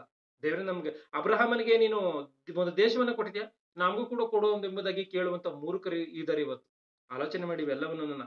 ಅಂದ್ರೆ ಹಳೆ ಒಡಂಬಡಿಕೆಯಿಂದ ಭೌತಿಕವಾದಂತ ವರಗಳಿತ್ತ, ಆಶೀರ್ವಾದಗಳಿತ್ತ ಅಂದ್ರೆ ಹೌದು. ಆದ್ರೆ ಹೊಸ ಒಡಂಬಡಿಕೆಗೆ ಬಂದ ತರುವಾಯ ಹೊಸ ಒಡಂಬಡಿಕೆಯಲ್ಲೂ ಕೂಡ ಈ ರೀತಿಯಾಗಿ ಇರುವಂತ ಆಶೀರ್ವಾದಗಳಿದೆಯಾ, ಈ ರೀತಿಯಾಗಿ ಭೌತಿಕವಾದಂತ ಆಶೀರ್ವಾದಗಳಿದೆಯಾ? ಒಂದ್ ವೇಳೆ ಆ ರೀತಿಯಾಗಿ ಆಶೀರ್ವಾದ ಎನ್ನುವಂಥದ್ದು ಇದ್ರೆ ಅದು ಯಾವ ರೀತಿಯಾದಂತ ಆಶೀರ್ವಾದಗಳಿದೆ? ಹಳೆ ಒಡಂಬಡಿಕೆಯಲ್ಲಿ ಆ ರೀತಿಯಾದಂತಹ ಆಶೀರ್ವಾದಗಳಿದೆ. ಹೊಸ ಒಡಂಬಡಿಕೆಯಲ್ಲಿ ಆಶೀರ್ವಾದ ಎನ್ನುವಂಥದ್ದು ಇದ್ರೆ ಯಾವ ರೀತಿಯಾದಂತಹ ಆಶೀರ್ವಾದ ಎನ್ನುವಂಥದ್ದು ಇದೆ? ಆಲೋಚನೆ ಮಾಡಿ. ಭೌತಿಕವಾದಂತಹ ಆಶೀರ್ವಾದಗಳು ಹಳೆ ಒಡಂಬಡಿಕೆಯಲ್ಲಿ ಇದ್ರೆ ಭೌತಿಕವಾದಂತಹ ಆಶೀರ್ವಾದಗಳು ಹೊಸ ಒಡಂಬಡಿಕೆಯಲ್ಲೂ ಕೂಡ ಇದೆಯಾ ಇಲ್ವಾ ಆಲೋಚನೆ ಮಾಡೋಣ. ಒಂದು ಸ್ತ್ರೀ ಆಶೀರ್ವಾದವನ್ನು ಹೊಂದಿಕೊಂಡಿದೆ, ದೇವರಿಂದ ವರವನ್ನು ಹೊಂದಿಕೊಂಡಿದೆ, ದೇವರಿಂದ ಆಶೀರ್ವದಿಸಲ್ಪಟ್ಟಿದೆ. ಆ ಸ್ತ್ರೀಯೇ ಯೇಸು ಕ್ರಿಸ್ತನನ್ನ ಪಡೆದಂತ ಮರಿಯಳು. ಈ ಮರಿಯಳು ದೇವರ ಆಶೀರ್ವಾದವನ್ನು ಹೊಂದಿದಂತವಳು. ಈ ಮರಿಯಳಿಗೆ ದೇವರು ಆಶೀರ್ವಾದವನ್ನ ಕೊಟ್ಟಿದ್ದಾರಾ ಇಲ್ವಾ? ಒಂದ್ಸರಿ ಲೂಕನ ಬರೆದ ಸುವಾರ್ತೆ 1ನೇ ಅಧ್ಯಾಯ 42ನೇ ವಚನವನ್ನು ಗಮನಿಸಿ. ಲೂಕ 1:42. ಮತ್ತು ಎಲಿಜಬೆತಳು ಪವಿತ್ರಾತ್ಮ ಭರಿತಳಾಗಿ, ಆಕೆ ಸ್ವಂತವಾಗಿ ಮಾತಾಡ್ತಾ ಇಲ್ಲ, ಪವಿತ್ರಾತ್ಮ ಭರಿತಳಾಗಿ ಮಹಾಧ್ವನಿಯಿಂದ ಕೂಗಿ, ನೀನು ಸ್ತ್ರೀಯರೊಳಗೆ ಆಶೀರ್ವಾದ ಹೊಂದಿದವಳು, ನೀನು ಸ್ತ್ರೀಯರೊಳಗೆ ಆಶೀರ್ವಾದವನ್ನು ಹೊಂದಿದಂತವಳು, ಸ್ತ್ರೀಯರಲ್ಲಿ ಯಾರು ಕೂಡ ನಿನ್ನಂತ ಆಶೀರ್ವಾದವನ್ನು ಹೊಂದಿಲ್ಲ, ಅಂತ ಆಶೀರ್ವಾದವನ್ನು ಹೊಂದಿದಂತವಳು ನೀಳು ಎಂಬುದಾಗಿ ಪವಿತ್ರಾತ್ಮ ಪ್ರೇರಿತಳಾಗಿ ದೀಕ್ಷಾ ಸ್ನಾನ ಮಾಡಿಸುವಂತ ಯೋಹಾನನ ತಾಯಿಯಾದಂತ ಎಲಿಜಬೆತಳು ಮಾತನಾಡುವಂತ ಮಾತು, ಪವಿತ್ರಾತ್ಮನ ಪ್ರೇರಣೆಯಾಗಿ. ಅಂದ್ರೆ ದೇವರ ಆಶೀರ್ವಾದ ಮಾಡಿದಾನ? ಹೌದು. ಲೂಕನ ಸುವಾರ್ತೆ 1ನೇ ಅಧ್ಯಾಯ 26ನೇ ವಚನವನ್ನು ಗಮನಿಸಿ. 6ನೇ ತಿಂಗಳಲ್ಲಿ ಗಬ್ರಿಯೇಲನೆಂಬ ತನ್ನ ದೂತನನ್ನ ಗಲಿಲಾಯ ಸೀಮೆಯ ನಜರೇತ್ ಎಂಬ ಊರಿಗೆ ಒಬ್ಬ ಕನ್ಯೆಯ ಬಳಿಗೆ ಕಳುಹಿಸಿದನು. ಆ ಕನ್ಯೆ ಹೆಸರು ಮರಿಯಳು. ದಾವಿದನ ಮನೆತನದ ಯೋಸೇಫನು ಎನ್ನುವಂತ ಈ ಒಂದು ಪುರುಷನಿಗೆ ನಿಶ್ಚಿತ ಅಂದ್ರೆ ಎಂಗೇಜ್ಮೆಂಟ್ ಆಗಿದೆ. ಈ ಒಂದು ಮರಿಯಳಿಗೂ ಆ ಯೋಸೇಫನ್ಗೂ ದೇವರ ದಯೆ ಹೊಂದಿದವಳೆ, ದೇವರ ಆಶೀರ್ವಾದವನ್ನು ಹೊಂದಿದಂತವಳೆ, ನಿನಗೆ ಶುಭವಾಗಲಿ. ಗಮನಿಸಿ, ಇದ್ಯಾರ ಮಾತು? ದೇವರ ಮಾತು. ಸಾಕ್ಷಾತ್ ದೇವರ ಮಾತನ್ನ ಈ ಒಂದು ದೇವದೂತನ ತಂದು ಹೇಳ್ತಾ ಇದ್ದಾನೆ. ದೇವರ ದಯೆ ಹೊಂದಿದವಳೆ ನಿನಗೆ ಶುಭವಾಗಲಿ, ಕರ್ತನು ನಿನ್ನ ಸಂಗಡ ಇದ್ದಾನೆ. ಅಂದ್ರೆ ದೇವರು ಇಲ್ಲಿ ಮರಿಯಳನ್ನ ಆಶೀರ್ವಾದ ಮಾಡಿರುವಂತ ಮಾತು ಸ್ಪಷ್ಟವಾಗಿ ಕಾಣುತ್ತೆ. ಆದ್ರೆ ಈ ಆಶೀರ್ವಾದದ ಪ್ರಕಾರವಾಗಿ ಮರಿಯಳಿಗೆ ಏನಾದ್ರೂ ದನ, ಒಂಟೆ, ಕುರಿ, ಕತ್ತೆಗಳು ಇಲ್ಲ ಭೌತಿಕವಾದಂತಹ ಆಶೀರ್ವಾದಗಳು, ಶರೀರಕ್ಕೆ ಬೇಕಾದಂತ ಏನಾದ್ರೂ ಬಲಗಳು ಸಂಸೋನಿ ಕೊಟ್ಟಂತ ರೀತಿಯಲ್ಲಿ ಈ ರೀತಿಯಾದಂತ ಏನಾದ್ರೂ ಕಾರ್ಯಗಳು ಇದೆಯಾ ಅಂತಂದ್ರೆ ಬೈಬಲ್ ಅಲ್ಲಿ ಅವು ಕಾಣಲ್ಲ. ಅಂದ್ರೆ ಬಹಳ ಈಗ ಊಜ್ ದೇಶದಲ್ಲಿ ಒಬ್ಬ ಶ್ರೀಮಂತನಿದ್ದ, ಆತನ ಹೆಸರು ಯೋಬನು ಎಂಬುದಾಗಿ ಏನು ಯೋಬನ ಗ್ರಂಥದಲ್ಲಿ ಇದೆಯೋ ಆ ರೀತಿಯಾಗಿ ಮರಿಯಳು ಬಹು ಶ್ರೀಮಂತಿಕೆಯನ್ನು ಹೊಂದಿದಂತವಳು, ದೇವರ ಆಶೀರ್ವಾದ ಮಾಡ್ತಿದಂಗೆ ಬಹು ಶ್ರೀಮಂತಳಾದ್ಲು ಎಂಬುದಾಗಿ ಇದೆಯಾ ಬೈಬಲ್ ಅಲ್ಲಿ ಎಲ್ಲಾದ್ರೂ? ಇಲ್ಲ, ಆ ಮಾತು ಕಾಣಲ್ಲ. ಆ ಮಾತು ಎಲ್ಲೂ ಕೂಡ ಕಾಣಲ್ಲ. ಇದನ್ನ ನಾವು ಸ್ಪಷ್ಟವಾಗಿ ಅರ್ಥ ಮಾಡ್ಕೊಳ್ಬೇಕು. ಈ ಒಂದು ಮಾತನ್ನ ದೇವದೂತನು ಮರಿಯಳಿಗೆ ಹೇಳಿದಾಗ ಮರಿಯಳು ಇದೆಂತ ಆಶೀರ್ವಾದ ಎಂಬುದಾಗಿ ಆಕೆ ಆಲೋಚನೆ ಮಾಡ್ತಾ ಇದ್ದಂತ ಸಮಯದಲ್ಲಿ ದೇವದೂತನು ಮಾತನಾಡ್ತಾನೆ ಲೂಕ ಸುವಾರ್ತೆಯಲ್ಲಿ. ಅದರಲ್ಲೇನೆ 30ನೇ ವಚನವನ್ನ ಗಮನಿಸಿ. ಆ ದೂತನು ಆಕೆಗೆ, ಮರಿಯಳೆ ಹೆದರಬೇಡ. ಗಮನಿಸಿ, ಮರಿಯಳೆ ಹೆದರಬೇಡ, ನಿನಗೆ ದೇವರ ದಯೆ ದೊರಕಿತು. ನೀನು ಹೆದರಬೇಡ ಅಂದ್ರೆ ಇಲ್ಲಿ ಆಲೋಚನೆ ಮಾಡ್ಬೇಕು, ದೇವರು ವರವನ್ನ ಕೊಡ್ತಾನೆ ಅಂದ್ರೆ ಮನುಷ್ಯನ ಹೆದರ್ಬೇಕಾಗಿರುವಂತ ಅವಶ್ಯಕತೆ ಏನಿದೆ? ಈಗ ನಮ್ಗೇನೋ ಒಂದು ವರ ಸಿಗುತ್ತೆ ಅಂದ್ಕೊಳ್ಳಿ, ಇಲ್ಲ ನಮ್ಗೇನೋ ದೇವರ ಆಶೀರ್ವಾದವನ್ನು ಮಾಡ್ತಾವ್ರೆ ಅಂದ್ಕೊಳ್ಳಿ, ಅದು ಸಂತೋಷವಾದಂತ ಕಾರ್ಯ ಅಲ್ವಾ? ನಾವು ಸಂತೋಷ ಪಡ್ಬೇಕಲ್ವಾ? ಈಗ ದೇವರಲ್ಲಿ ಏನ್ ಹೇಳ್ಬೇಕು? ನೀನ್ ಸಂತೋಷ ಪಡು ಎಂಬುದಾಗಿ ಹೇಳ್ಬೇಕು. ನಾನು ಈ ವರವನ್ನ ಕೊಡ್ತಾ ಇದ್ದೀನಿ, ಅದಕ್ಕೋಸ್ಕರ ನೀನ್ ಸಂತೋಷ ಪಡು ಎಂಬುದಾಗಿ ಹೇಳ್ಬೇಕು. ಅದು ಹೊರತಾಗಿ ನೀನು ಭಯ ಪಡಬೇಡ, ಹೆದರಬೇಡ ಎಂಬುದಾಗಿ ಹೇಳ್ತಾ ಇದ್ದೇನೆ ಅಂತಂದ್ರೆ ಏನು ಅರ್ಥ? ಈ ಮಾತಿನಲ್ಲಿರುವಂತ ಮರ್ಮವು ಏನು? ಏನಕ್ಕೋಸ್ಕರ ದೇವದೂತನ ಈ ಮಾತನ್ನ ಹೇಳ್ತಾ ಇದ್ದೇನೆ? ಮತ್ತೆ ಮುಂದುವರಿ. ಹಾ, ಭಯಪಡಬೇಡ, ಹೆದರಬೇಡ, ನಿನಗೆ ದೇವರ ದಯೆ ದೊರಕಿತು. ಈಗ ನೀನು ಗರ್ಭಿಣಿಯಾಗಿ ಮಗನನ್ನ ಹೆರುವಿ, ಆತನಿಗೆ ಯೇಸು ಅಂತ ಹೇಳಿ ಹೆಸರನ್ನ ಇಡಬೇಕು. ಈಗ ಆಶೀರ್ವಾದವನ್ನ ಹೊಂದಿಕೊಳ್ತಾ ಇರುವಂತೆ ಈ ಮರಿಯಳು ಏನಕ್ಕೋಸ್ಕರ ಭಯ ಪಡಬೇಕು ಅಂತ ಅಂದ್ರೆ, ಇಲ್ಲಿ ಆ ಒಂದು ಯೋಸೇಫನಿಗೂ ಮರಿಯಳಿಗೂ ನಿಶ್ಚಿತಾರ್ಥವಾಗಿದೆ. ಆದ್ರೆ ಅವರಿಬ್ಬರು ಕೂಡ ಸೇರುವುದಕ್ಕಿಂತ ಮೊದಲೇ ಪವಿತ್ರಾತ್ಮನ ಪ್ರೇರಣೆಯಿಂದ ಈಕೆ ಗರ್ಭಿಣಿಯಾಗಿರುವಂತ ಕಾರಣ ಈ ಒಂದು ಮಾತನ್ನ ಯೋಸೇಫನಿಗೆ ಹೇಳ್ಬೇಕಾಗಿರುವಂತ ಕಾರಣ, ಇದರಿಂದ ಬರುವಂತ ಎಷ್ಟೋ ಕಷ್ಟಗಳಿರುವಂತ ಕಾರಣ ಈಕೆ ಭಯ ಪಡಬೇಡ ಎಂಬುದಾಗಿ ದೇವದೂತನು ಮೊದಲೇ ಈ ಮಾತನ್ನ ಹೇಳ್ತಾ ಇದ್ದೇನೆ. ಅಂದ್ರೆ ನಿನಗೆ ಕಷ್ಟ ಇದೆ. ಯಾಕೆ ಕಷ್ಟ ಇದೆ ಅಂತೀರಾ? ಒಂದ್ ವೇಳೆ ಏನೋ ನಿಶ್ಚಿತಾರ್ಥವಾಗಿದೆ, ಎಂಗೇಜ್ಮೆಂಟ್ ಆಗಿದೆ, ನಾನು ಮದುವೆ ಆಗುವಂತ ಹುಡುಗಿ ಈಗಾಗಲೇ ಆಲ್ರೆಡಿ ಗರ್ಭಿಣಿ ಆಗಿದ್ದಾಳೆ ಅಂತ ಹೇಳಿ ಯೋಸೇಫನಿಗೆ ಗೊತ್ತಾದ್ರೆ ಆ ಪರಿಸ್ಥಿತಿ ಯಾವ ರೀತಿಯಾಗಿರ್ತದೆ? ಒಂದ್ಸರಿ ಯೋಸೇಫನ ಸ್ಥಾನದಲ್ಲಿ ನಿಂತ್ಕೊಂಡು ಆಲೋಚನೆ ಮಾಡಿ ನೋಡಿ. ಗಮನಿಸಿ, ಯೋಸೇಫನ ಸ್ಥಾನದಲ್ಲಿ ನಿಂತ್ಕೊಂಡು, ಒಂದು ಗಂಡಿನ ಸ್ಥಾನದಲ್ಲಿ ನಿಂತ್ಕೊಂಡು ಆಲೋಚನೆ ಮಾಡ್ಬೇಕು. ಯಾಕೆಂತಂದ್ರೆ ಮರಿಯಳಿಲ್ ಏನ್ ಮಾಡ್ಬೇಕು? ಸುಮ್ಮನೆ ಮುಚ್ಚಿಕ್ಕಂಗಿಲ್ಲ. ಈ ವಿಷಯವನ್ನ ಮುಚ್ಚಿಡುವಂತ ಇಲ್ಲ. ಯಾಕೆ ಮುಚ್ಚಿಡುವಂತೆ ಇಲ್ಲ ಅಂತ ಅಂದ್ರೆ, ಪ್ರವಾದನೆ ಏನ್ ಹೇಳುತ್ತೆ ಅಂದ್ರೆ, ಆಕೆ ಕನಿಕೆಯ ಗರ್ಭದಲ್ಲಿ ಪರಿಶುದ್ಧನಾಗಿ ಹುಟ್ಟಬೇಕು. ಯಾವುದೇ ಕಾರಣಕ್ಕೂ ಕೂಡ ಅಪರಿಶುದ್ಧನಾಗಂಗಿಲ್ಲ, ಅಪವಿತ್ರನಾಗಂಗಿಲ್ಲ. ಈಗ ಮರಿಯಳು ಏನಾದ್ರೂ ಈ ಒಂದು ವಿಷಯವನ್ನ ಹೇಳ್ದಲೇ ಇದ್ರೆ, ನಾನು ಗರ್ಭಿಣಿ ಆಗಿದ್ದೀನಿ, ಈ ರೀತಿಯಾಗಿ ಪವಿತ್ರಾತ್ಮನ ಪ್ರೇರಣೆಯಿಂದ ಈ ರೀತಿಯಾಗಿ ನಾನು ಗರ್ಭಿಣಿ ಆಗಿದ್ದೀನಿ ಅಂತ ಹೇಳಿ ಹೇಳ್ದಲೇ ಇದ್ರೆ, ಒಂದ್ ವೇಳೆ ಅವ್ರ ಮದುವೆ ಆಗಿ ಇವ್ರು ಸೇರ್ಬೋದು. ಸೇರಿದ್ರೆ ಅಪವಿತ್ರ ಆಗೋಗುತ್ತೆ. ಯೇಸು ಕ್ರಿಸ್ತನ ಜನಿಸುವಂತ ಸಮಯದವರೆಗೂ ಕೂಡ ಇವ್ರು ಸೇರಂಗಿಲ್ಲ, ಇವ್ರು ಏಕವಾಗಂಗಿಲ್ಲ. ಆಗಿರುವಂತ ಕಾರಣವೇ ಈ ಮಾತುಗಳನ್ನ ಹೇಳ್ಬೇಕು. ಈ ಮಾತುಗಳನ್ನ ಹೇಳಕ್ ಹೋದ್ರೆ ಯೋಸೇಫನ್ ಏನಂತಾನೆ? ಅನುಮಾನ ಪಡ್ತಾನ? ಅನುಮಾನವನ್ನೇ ಪಡ್ತಾನೆ. ಆತನ ಆ ರೀತಿಗೆ ಅನುಮಾನ ಪಟ್ಟಿದಾನ ಅಂತ ಅಂದ್ರೆ, ಅನುಮಾನವನ್ನ ಪಟ್ಟಿದ್ದಾನೆ ಎನ್ನುವಂಥದ್ದು ಸ್ಪಷ್ಟವಾಗಿ ಮತ್ತಾಯನ ಬರೆದ ಸುವಾರ್ತೆ 1ನೇ ಅಧ್ಯಾಯ 18ನೇ ವಚನವನ್ನ ಗಮನಿಸಿ. ಯೇಸು ಕ್ರಿಸ್ತನ ಜನನವು ಹೇಗಾಯಿತೆಂದರೆ, ಯೋಸೇಫನಿಗೆ ನಿಶ್ಚಯ ಮಾಡಿರಲಾಗಿ ಕೂಡುವುದಕ್ಕಿಂತ ಮುಂಚೆ ಆಕೆಯು ಪವಿತ್ರಾತ್ಮನಿಂದ ಬಸುರಾದದ್ದು ತಿಳಿದು ಬಂತು. ಆದರೆ ಆಕೆಯ ಗಂಡನಾದ ಯೋಸೇಫನು ಸಜ್ಜನನಾಗಿದ್ದು ಆಕೆಯನ್ನ ಬಯಲಿಗೆ ತರುವುದಕ್ಕೆ ಮನಸ್ಸಿಲ್ಲದ. ಅಂದ್ರೆ ಈ ವಿಷಯ ಗೊತ್ತಾಗಿದೆ. ಆ ಒಂದು ಸಮಯದಲ್ಲಿ ಈತನು ನೀತಿವಂತನು, ಸಜ್ಜನನಾಗಿರುವಂತ ಕಾರಣ ಈ ವಿಚಾರವನ್ನ ಪಬ್ಲಿಕ್ ಮಾಡುವಂತದ್ದು ಬೇಡ ಎಂಬುದಾಗಿ ಈತನು ಅಂದ್ಕೊಂಡು, ಯಾರಿಗೂ ತಿಳಿಯದಂತೆ ಆಕೆಯನ್ನ ಬಿಟ್ಟು ಬಿಡಬೇಕಂತ ಹೇಳಿ ಈತನ ತೀರ್ಮಾನ ಮಾಡ್ಕೊಳ್ತಾ ಇದ್ದಾನೆ. ಈತನ ಮನಸ್ಸಿನಲ್ಲಿ ಈ ರೀತಿಯಾಗಿ ಆಲೋಚನೆ ಮಾಡ್ತಾನೆ, ಈಕೆಯನ್ನ ಯಾರಿಗೂ ಕೂಡ ಹೇಳದಂತ ರೀತಿಯಲ್ಲಿ, ಪಬ್ಲಿಕ್ ಮಾಡದಂತ ರೀತಿಯಲ್ಲಿ ಈಕೆಯನ್ನ ಬಿಟ್ಟು ಬಿಡೋಣ ಎಂಬುದಾಗಿ ಈತನ ಯೋಚನೆ ಮಾಡ್ತಾ ಇದ್ದಾನೆ. ಅವನು ಇದನ್ನು ಆಲೋಚಿಸುತ್ತಿರುವಾಗ ಕರ್ತನ ದೂತನು ಅವನಿಗೆ ಕನಸಿನಲ್ಲಿ ಕಾಣಿಸಿಕೊಂಡು, ಎಲ್ಲ ಯೋಸೇಫನೇ, ದಾವೀದನ ವಂಶದವನೇ, ನಿನ್ನ ಹೆಂಡತಿಯಾದ ಮರಿಯಳನ್ನು ಸೇರಿಸಿಕೊಳ್ಳುವುದಕ್ಕೆ ಅಂಜಬೇಡ. ಆಕೆಯ ಗರ್ಭವು ಪವಿತ್ರಾತ್ಮನಿಂದಲೇ ಆದದ್ದು. ಆಕೆಯು ಒಬ್ಬ ಮಗನನ್ನು ಹಡೆಯುವಳು. ನೀನು ಆತನಿಗೆ ಯೇಸು ಎಂದು ಹೆಸರಿಡಬೇಕು. ಸಾಕು, ಗಮನಿಸಿ. ಅಂದ್ರೆ ಯೋಸೇಫನ್ ಈ ಮಾತನ್ನ ಆಲೋಚನೆ ಮಾಡ್ತಾ ಇದ್ದಾನೆ, ಈ ವಿಷಯವನ್ನ ಆಲೋಚನೆ ಮಾಡ್ತಾ ಇದ್ದಾನೆ. ಅಂದ್ರೆ ನಾನು ಇದನ್ನು ರಹಸ್ಯವಾಗಿ ಈಕೆಯನ್ನ ಬಿಟ್ಟು ಬಿಡೋಣ ಎಂಬುದಾಗಿ. ಅಂದ್ರೆ ಯಾವ ರೀತಿಯಾಗಿ ಈ ಒಂದು ವಿಚಾರವನ್ನ ಹೋಗಿ ಯೋಸೇಫನ ಮುಂದೆ ಆಕೆ ಹೇಳಿರ್ಬೋದು, ಆಲೋಚನೆ ಮಾಡಿ. ಇಲ್ಲಿ ನಾವು ಆಲೋಚನೆ ಮಾಡ್ಬೇಕಾಗಿರುವಂತ ವಿಷಯ ಇದೆ ಇದರಲ್ಲಿ.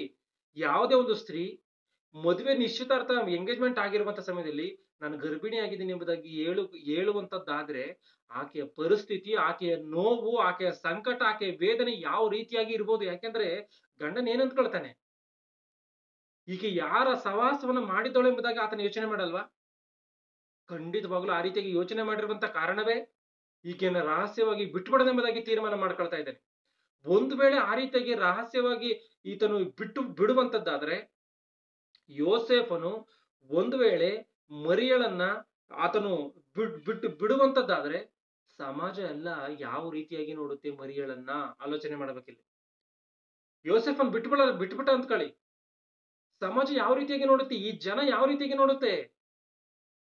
ಮನುಷ್ಯನ ಇವತ್ತು ಅವರಲ್ಲಿ ಇರುವಂತ ತಪ್ಪುಗಳನ್ನ ಮುಚ್ಚಿಕೊಳ್ತಾನೆ, ಆದ್ರೆ ಇನ್ನೊಬ್ಬರಲ್ಲಿ ತಪ್ಪು ದೊರಕ್ತಾ ನೋಡ್ತಾ ಇರ್ತಾನೆ, ಯಾವಾಗ ಪಬ್ಲಿಕ್ ಮಾಡೋಣ, ಟಿವಿನಲ್ಲಿ, ಪೇಪರ್ ಅಲ್ಲಿ ಹಾಕೋಣ ಎಂಬುದಾಗಿ. ಅಂದ್ರೆ ಸಮಾಜ ಯಾವ ರೀತಿಯಾಗಿ ಮರಿಯಳನ್ನ ನೋಡಿರುತ್ತೆ, ಆ ಸಮಾಜದ ಮುಂದೆ ಮರಿಯಳು ಯಾವ ರೀತಿಯಾಗಿ ಬದುಕಿರ್ತಾಳೆ? ದೇವರ ಆಶೀರ್ವಾದ ಅಂದ್ರೆ ಇದೇನಾ? ದೇವರ ದಯೆ ಹೊಂದಿದವಳೆ, ದೇವರು ನಿನಗೆ ಆಶೀರ್ವಾದ ಮಾಡಿದ್ದೇನೆ ಎಂಬುದಾಗಿ ದೇವದೂತನ ಹೇಳಿದಂತ ಆಶೀರ್ವಾದ ಈ ಅವಮಾನನ? ಆಲೋಚನೆ ಮಾಡಿ. ಮರಿಯಳು ಯಾವ ರೀತಿಯಾಗಿ ಸಮಾಜದ ಮಧ್ಯದಲ್ಲಿ ಬದುಕಿರ್ಬೇಕು. ಮತ್ತಾಯ ಸುವಾರ್ತೆ 1ನೇ ಅಧ್ಯಾಯ 21ನೇ ವಚನದಿಂದ. ಮತ್ತೆ ಹಾಗೆಯೇ ಒಬ್ಬ ಮಗನನ್ನು ಹಡೆಯುವಳು. ನೀನು ಆತನಿಗೆ ಯೇಸು ಎಂದು ಹೆಸರಿಡಬೇಕು. ಯಾಕಂದರೆ ಆತನೇ ತನ್ನ ಜನರನ್ನು ಅವರ ಪಾಪಗಳಿಂದ ಬಿಡಿಸಿ ಕಾಯುವನು ಅಂದನು.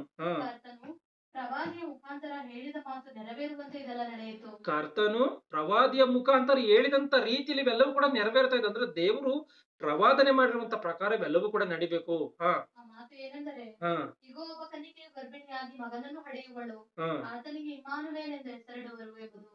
ಶಾಸ್ತ್ರದಲ್ಲಿ ಮಾತುಗಳಿದೆ. ಆ ಮಾತುಗಳನ್ನ ದೇವದೂತನು ಅದನ್ನು ಜ್ಞಾಪಕ ಪಡಿಸುವಂತ ಕಾರ್ಯಗಳಿವೆಲ್ಲವೂ.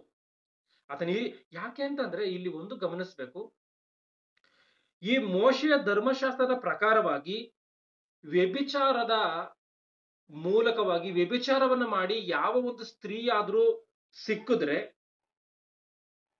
ಆ ಒಂದು ಗಂಡನು ಎನ್ನುವಂತವನು ಹೀಗೆ ವ್ಯಭಿಚಾರ ಮಾಡಿದಾಳೆ ಎನ್ನುವಂತ ಕಾರಣಕ್ಕೋಸ್ಕರ ಆಕೆಯನ್ನ ತ್ಯಜಿಸಿದ್ರೆ, ಬಿಟ್ಬಿಟ್ರೆ ಆಕೆಯನ್ನ ಕೊಲ್ಲಬೇಕು. ಇದು ಧರ್ಮಶಾಸ್ತ್ರದ ಆಜ್ಞೆ. ಮೋಶೆಯ ಧರ್ಮಶಾಸ್ತ್ರದ ಪ್ರಕಾರವಾಗಿ ಇದು ಆಜ್ಞೆ. ಯಾವುದೇ ಒಬ್ಬ ವ್ಯಭಿಚಾರ ಗಂಡ ಹೆಂಡತಿ ಇರ್ತಾರೆ ಅಂತ್ಕೊಳ್ಳಿ, ಹೆಂಡತಿ ಏನೋ ತಪ್ಪನ್ನ ಮಾಡ್ತಾಳೆ ಅಂತ್ಕೊಳ್ಳಿ, ಗಂಡನ ಅದನ್ನ ನೋಡಿ ಬಿಟ್ಬಿಡ್ತಾನೆ ಅಂತ್ಕೊಳ್ಳಿ, ಅವಳನ್ನ ಬಿಟ್ಬಿಡ್ತಾಳೆ ಅಂತ್ಕೊಳ್ಳಿ. ಅವಾಗ ಕಾನೂನು ಏನು ಅಂದ್ರೆ, ದೇವರ ಕಾನೂನು ಏನು ಅಂದ್ರೆ, ಧರ್ಮಶಾಸ್ತ್ರದ ಪ್ರಕಾರ ಆಜ್ಞೆ ಏನು ಅಂದ್ರೆ ಆಕೆಯನ್ನ ಕೊಲ್ಲಬೇಕು.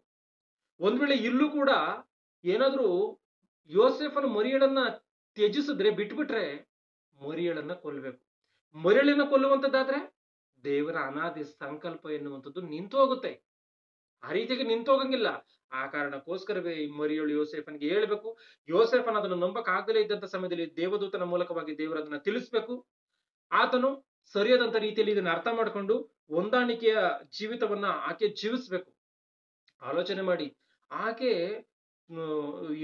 ಯೇಸು ಕ್ರಿಸ್ತನನ್ನ ಗರ್ಭಧರಿಸಿದಂತ 9 ತಿಂಗಳ ಕಾಲವೂ ಕೂಡ ಇಂಥ ಒಂದು ಭಯಂಕರವಾದಂತ ರೀತಿಯಲ್ಲಿ ಕಷ್ಟವನ್ನು ಅನುಭವಿಸಿದಾಳ ಮರಿಯಳು. ಅಂದ್ರೆ ಭಯಂಕರ ರೀತಿಯಲ್ಲಿ ಸಮಾಜದ ಮಧ್ಯದಲ್ಲಿ ಕಷ್ಟವನ್ನು ಅನುಭವಿಸಿದಾಳೆ. ಯಾಕೆ ಅಂತಂದ್ರೆ, ಯೇಸು ಕ್ರಿಸ್ತನು ಹುಟ್ಟಿ ಬಂದಂತ ತರುವಾಯ ಧರ್ಮಶಾಸ್ತ್ರವನ್ನು ಹೊಂದಿಕೊಂಡಂತ ಧರ್ಮೋಪದೇಶಕರೇ, ಧರ್ಮಶಾಸ್ತ್ರವನ್ನು ಉಪದೇಶವನ್ನು ಮಾಡುವಂತವರೇ ಯೇಸು ಕ್ರಿಸ್ತನನ್ನು ಗುರುತಿಸಿಲ್ಲ. ಕೊನೆಯದಾಗಿ ಶಿಲುಬೆಗೆ ಹಾಕಿದ್ದಾರೆ. ಗಮನಿಸಿ, ಶಿಲುಬೆಗೆ ಹಾಕಿದ್ದಾರೆ. ಯಾಕೆ?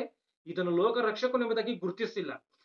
ಯೇಸು ಕ್ರಿಸ್ತನು ಆತನು 30ನೇ ವರ್ಷ ವಯಸ್ಸಿಗೆ ಬಂದು ಶಿಲುಬೆ ಮೇಲೆ ಹೋಗುವಂತ ಕಾಲದವರೆಗೂ ಕೂಡ ಗುರುತಿಸಿಲ್ಲ ಇದನ್ನೇ ದೇವಕುಮಾರನು ಅಂದರೆ, ಮತ್ತೆ ಅಲ್ಲಿನ ಕಾಲದವರೆಗೂ ಕೂಡ ಈ ಸಮಾಜ ಮರಿಯಳನ್ನ ಯಾವ ರೀತಿಯಾಗಿ ನೋಡಿರ್ತತೆ, ಗರ್ಭಧರಿಸಿರುವಂತ ಸಮಯದಲ್ಲಿ ಯಾವ ರೀತಿಯಾಗಿ ನೋಡಿರ್ತತೆ, ಆತನು ಹುಟ್ಟಿ ಬಂದಂತ ಸಮಯದಲ್ಲಿ ಯಾವ ರೀತಿಯಾಗಿ ನೋಡಿರ್ತತೆ, ಆತನು ಓಡಾಡುವಂತ ಸಮಯದಲ್ಲಿ ಈ ಯೇಸು ಕ್ರಿಸ್ತನನ್ನು ನೋಡಿ ಮರಿಯಳನ್ನ ಏನ್ ಮಾತಾಡಿರ್ತತೆ ಈ ಸಮಾಜ.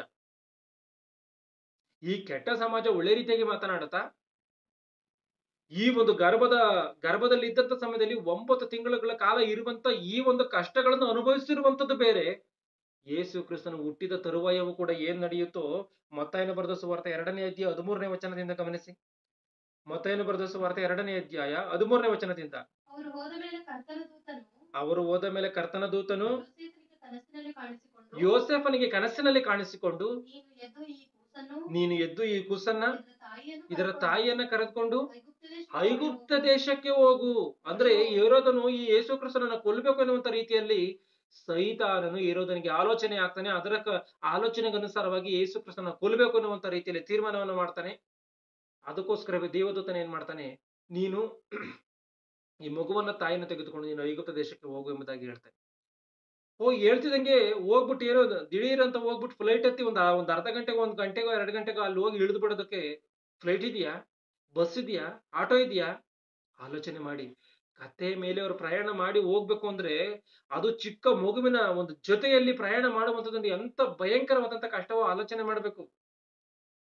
ಮರಿಯಳಿಗೆ ಇದನ್ನೆಲ್ಲ ನೋಡಿ ಏನ್ ಅನ್ಸಿರ್ಬೇಡ.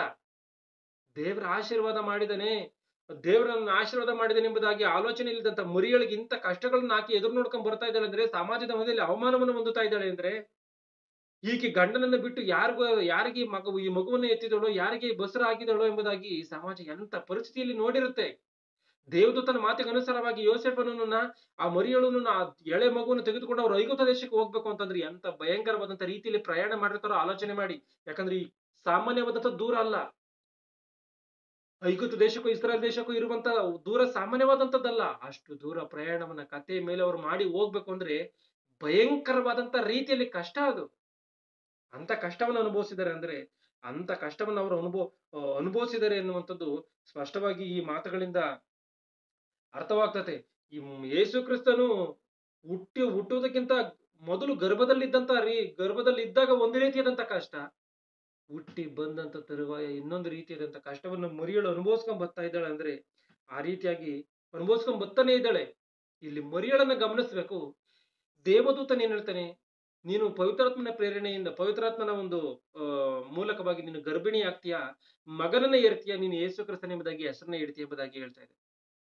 ನೀನು ಮಗುವನ್ನ ಪಡಿಬೇಕು ಎಂಬುದಾಗಿ ಆ ದೇವದೂತನ ಹೇಳಿದಂತ ಮಾತನ್ನ ಈಕೆ ತಲೆಯಲ್ಲಿ ಇಟ್ಕೊಂಡು, ಸರಿ ದೇವದೂತನ ಹೇಳಿದಂತ ರೀತಿಯಲ್ಲಿ ಆ ದೇವರು ನನಗೆ ಆಶೀರ್ವಾದವನ್ನು ಕೊಟ್ಟಂತ ರೀತಿಯಲ್ಲಿ ನಾನು ಎತ್ತಿದ್ದೀನಿ, ಸಾಕು ನನಗೆ ಈ ಕಷ್ಟವನ್ನು ಸಹಿಸೋದಕ್ಕಾಗಲ್ಲ ಎಂಬುದಾಗಿ ಆಕೆ ಏನಾದ್ರು ಬಿಸಾಡಿ ಹೋಗಿದ್ದಾಳ? ಬಿಸಾಡಿ ಹೋಗದೆ ಆಕೆ ಆತನನ್ನ ದೊಡ್ಡವನಾಗುವಂತ ಸಮಯದವರೆಗೂ ಕೂಡ ಸಾಕಿ ಸಲಹಿದಳೆ. ಏನು ಎತ್ತಾಕೆ ಬಿಟ್ಟು ಹೋಗಿಲ್ಲ. ಯಾಕಂದ್ರೆ ಇವತ್ತು ತಾಯಂದಿರು ಮಕ್ಕಳುಗಳನ್ನ ಎತ್ತು ಬಿಸಾಕಿ ಹೋಗಿರುವಂತ, ಕಸದ ತೊಟ್ಟಿಗಳಿಗೆ ಹಾಕಿ ಹೋಗಿರುವಂತ ಘಟನೆಗಳಿದೆ. ಸುಖವಾಗಿದ್ರು ಕೂಡ. ಆದ್ರೆ ಮರಿಯಳ ಅಂತ ಕಷ್ಟವನ್ನು ಅನುಭವಿಸ್ತಾ ಇದ್ದಂತ ಸಮಯದಲ್ಲೂ ಕೂಡ ಈ ಮಗುವಿನಿಂದಲೇ ತಾನೇ ನಮ್ಗಿಂತ ಕಷ್ಟಗಳು, ಈ ಮಗುವಿನಿಂದಲೇ ತಾನೇ ನಮ್ಗಿಂತ ಒಂದು ಅವಮಾನಗಳು, ನನ್ನ ಗಂಡನು ಕೂಡ ನನ್ನನ್ನು ಅವಮಾನ ಮಾಡುವುದಕ್ಕೆ ಕಾರಣ ಈ ಮಗುವೇ ಅಲ್ವಾ ಅಂತ ಹೇಳಿ ಮಗುವನ್ನ ಎತ್ಬಿಟ್ಟಿದ್ನಲ್ಲ, ಹೋಗ್ಲಿ ಇಷ್ಟೇ ಅಲ್ವಾ ದೇವದೂತ ನನಗೆ ಹೇಳಿದ್ದು ಅಂತ ಹೇಳಿ ಬಿಸಾಕಿದಾಳ? ಬಿಸಾಕಿಲ್ಲ. ಆಲೋಚನೆ ಮಾಡಿ. ಮರಿಯಳು ಎಂತ ಕಷ್ಟವನ್ನು ಅನುಭವಿಸ್ತಾ ದೇವರ ಮಹಿಮೆ ಪಡಿಸ್ತಾರೋ, ದೇವರನ್ನ ಮಹಿಮೆ ಪಡಿಸ್ತಾ ಇದ್ದಾಳು. ಆ ರೀತಿಯಾಗಿ ಇದ್ದಂತ ಸಮಯದಲ್ಲಿ ಒಂದ್ಸರಿ ಈ ಒಂದು ಸಿಮೆಯೋನನು ಎನ್ನುವಂತ ಪ್ರವಾದಿ ಏನಂತ ಮಾತಾಡ್ತಾನೋ ಒಂದ್ಸರಿ ಆ ಮಾತನ್ನ ಗಮನಿಸಿ. ಲೂಕನ ಬರೆದ ಸುವಾರ್ತೆ 2ನೇ ಅಧ್ಯಾಯ 34ನೇ ವಚನವನ್ನ.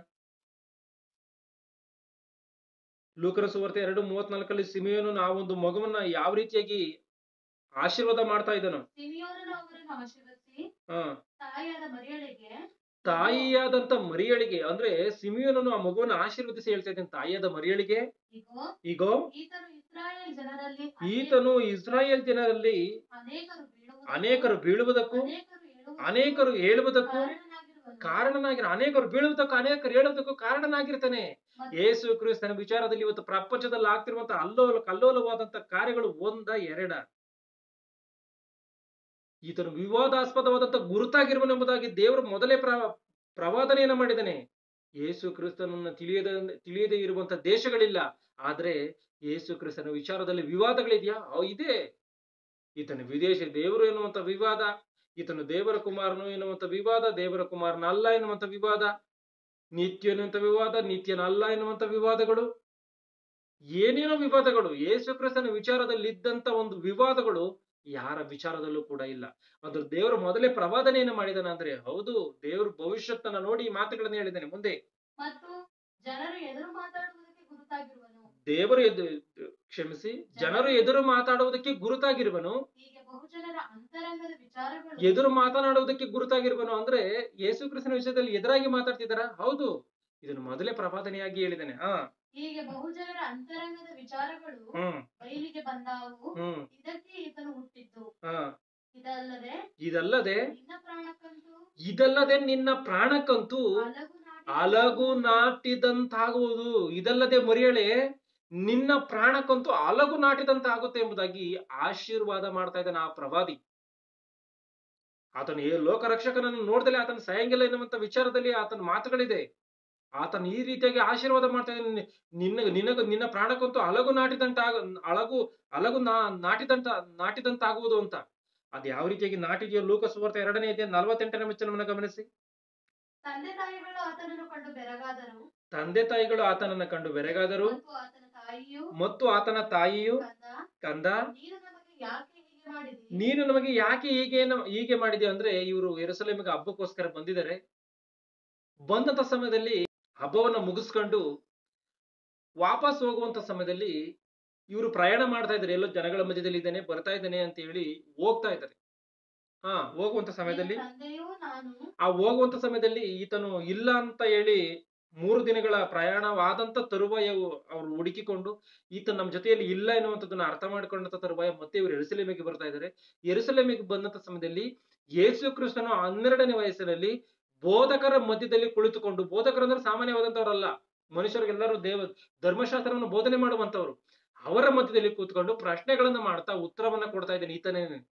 ಇವನು ಕೇಳಿದಂತ ಪ್ರಶ್ನೆಗೆ ಅವರಲ್ಲಿ ಉತ್ತರ ಇಲ್ಲ, ಈತನೇ ಪ್ರಶ್ನೆಯನ್ನ ಹಾಕೋದು, ಈತನೇ ಉತ್ತರ ಕೊಡುವಂತದ್ದು, ಈ ಕೆಲಸವನ್ನ ಮಾಡ್ತಾ ಇದ್ದಾನೆ. ಆ ಒಂದು ಸಮಯದಲ್ಲಿ ಯೋಸೇಫನು ಮತ್ತೆ ಮರಿಯಳು ಬರ್ತಾ ಇದ್ದಾರೆ. ಗಮನಿಸಿ, ಆ ಒಂದು ಸಂದರ್ಭ ಇದು. ಮುಂದೆ, ನಿನ್ನ ತಂದೆಯು ನಾನು ಎಷ್ಟೋ ತಳಮಳಗೊಂಡು ನಿನ್ನ ಹುಡುಕಿ ಬಂದವಲ್ಲ. ಮೊದಲಿಂದ ಸರಿಯಾಗೋದು. ತಂದೆ ತಾಯಿಗಳು ಆತನನ್ನು ಕಂಡು ಆ ಬೋಧಕರ ಮಧ್ಯದಲ್ಲಿ ಕೂತ್ಕೊಂಡು ಬೋಧನೆ ಪ್ರಶ್ನೆಗಳನ್ನ ಹಾಕ್ತಾ ಉತ್ತರವನ್ನು ಕೊಡ್ತಾ ಇರುವಂತದ್ದು ನೋಡಿ ಬೆರಗಾಗಿದ್ದಾರೆ.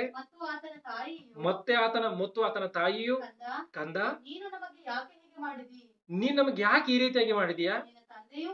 ನಿನ್ನ ತಂದೆಯು ನಾನು ಎಷ್ಟೋ ತಳಮಳಗೊಂಡು ನಿನ್ನನ್ನು ಹುಡುಕಿ ಬಂದೆವಲ್ಲ ಎಂದು ಹೇಳಲು ಆತನ ಅವರಿಗೆ ಏನ್ ಮಾತನ್ನ ಹೇಳ್ತಾ ಇದ್ದಾನೆ ಗಮನಿಸಿ. ಯೇಸು ಕ್ರಿಸ್ತನ ಏನ್ ಹೇಳ್ತಾನೆ, ಇವ್ರು ಹೇಳ್ತಾ ಇದ್ದಾರೆ, ನೀನ್ ಯಾಕೆ ಈ ರೀತಿಯಾಗಿ ಮಾಡಿದ್ಯಾ? ನಮ್ಮನ್ನ ಯಾಕೆ ನಮ್ಮ ಜೊತೆಯಲ್ಲಿ ಬರಲಿಲ್ಲ? ನೀನ್ ನಮ್ಮನ್ನು ಬಿಟ್ಟು ಇಲ್ಲೇ ಉಳ್ಕೊಂಡಿದ್ಯಾ? ನಾವು ಭಯ ಪಟ್ಕೊಂಡು ಅಲ್ಲಿಂದ ಓಡ್ ಬಂದಿದೀವಿ ನಿನ್ನ ಹುಡ್ಕೊಂಡು ಎಂಬುದಾಗಿ ಇವ್ರು ಹೇಳ್ತಾ ಇದ್ರೆ, ಯೇಸು ಕ್ರಿಸ್ತನ 12ನೇ ವಯಸ್ಸಿನಲ್ಲಿ ಏನ್ ಮಾತಾಡ್ತಿದ್ದಾನೆ ಗಮನಿಸಿ.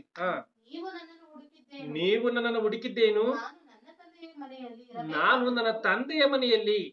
ಈ ಒಂದು ಮಾತು ತೆಲುಗು ಭಾಷೆಯಲ್ಲಿ ಏನಿದೆ ಅಂದ್ರೆ, ನನ್ನ ತಂದೆ ಕೆಲಸದಲ್ಲಿ ಎಂಬುದಾಗಿ ಇದೆ. ಮನೆ ಅಂತ ಅಲ್ಲ, ಕೆಲಸ ಅಂತ.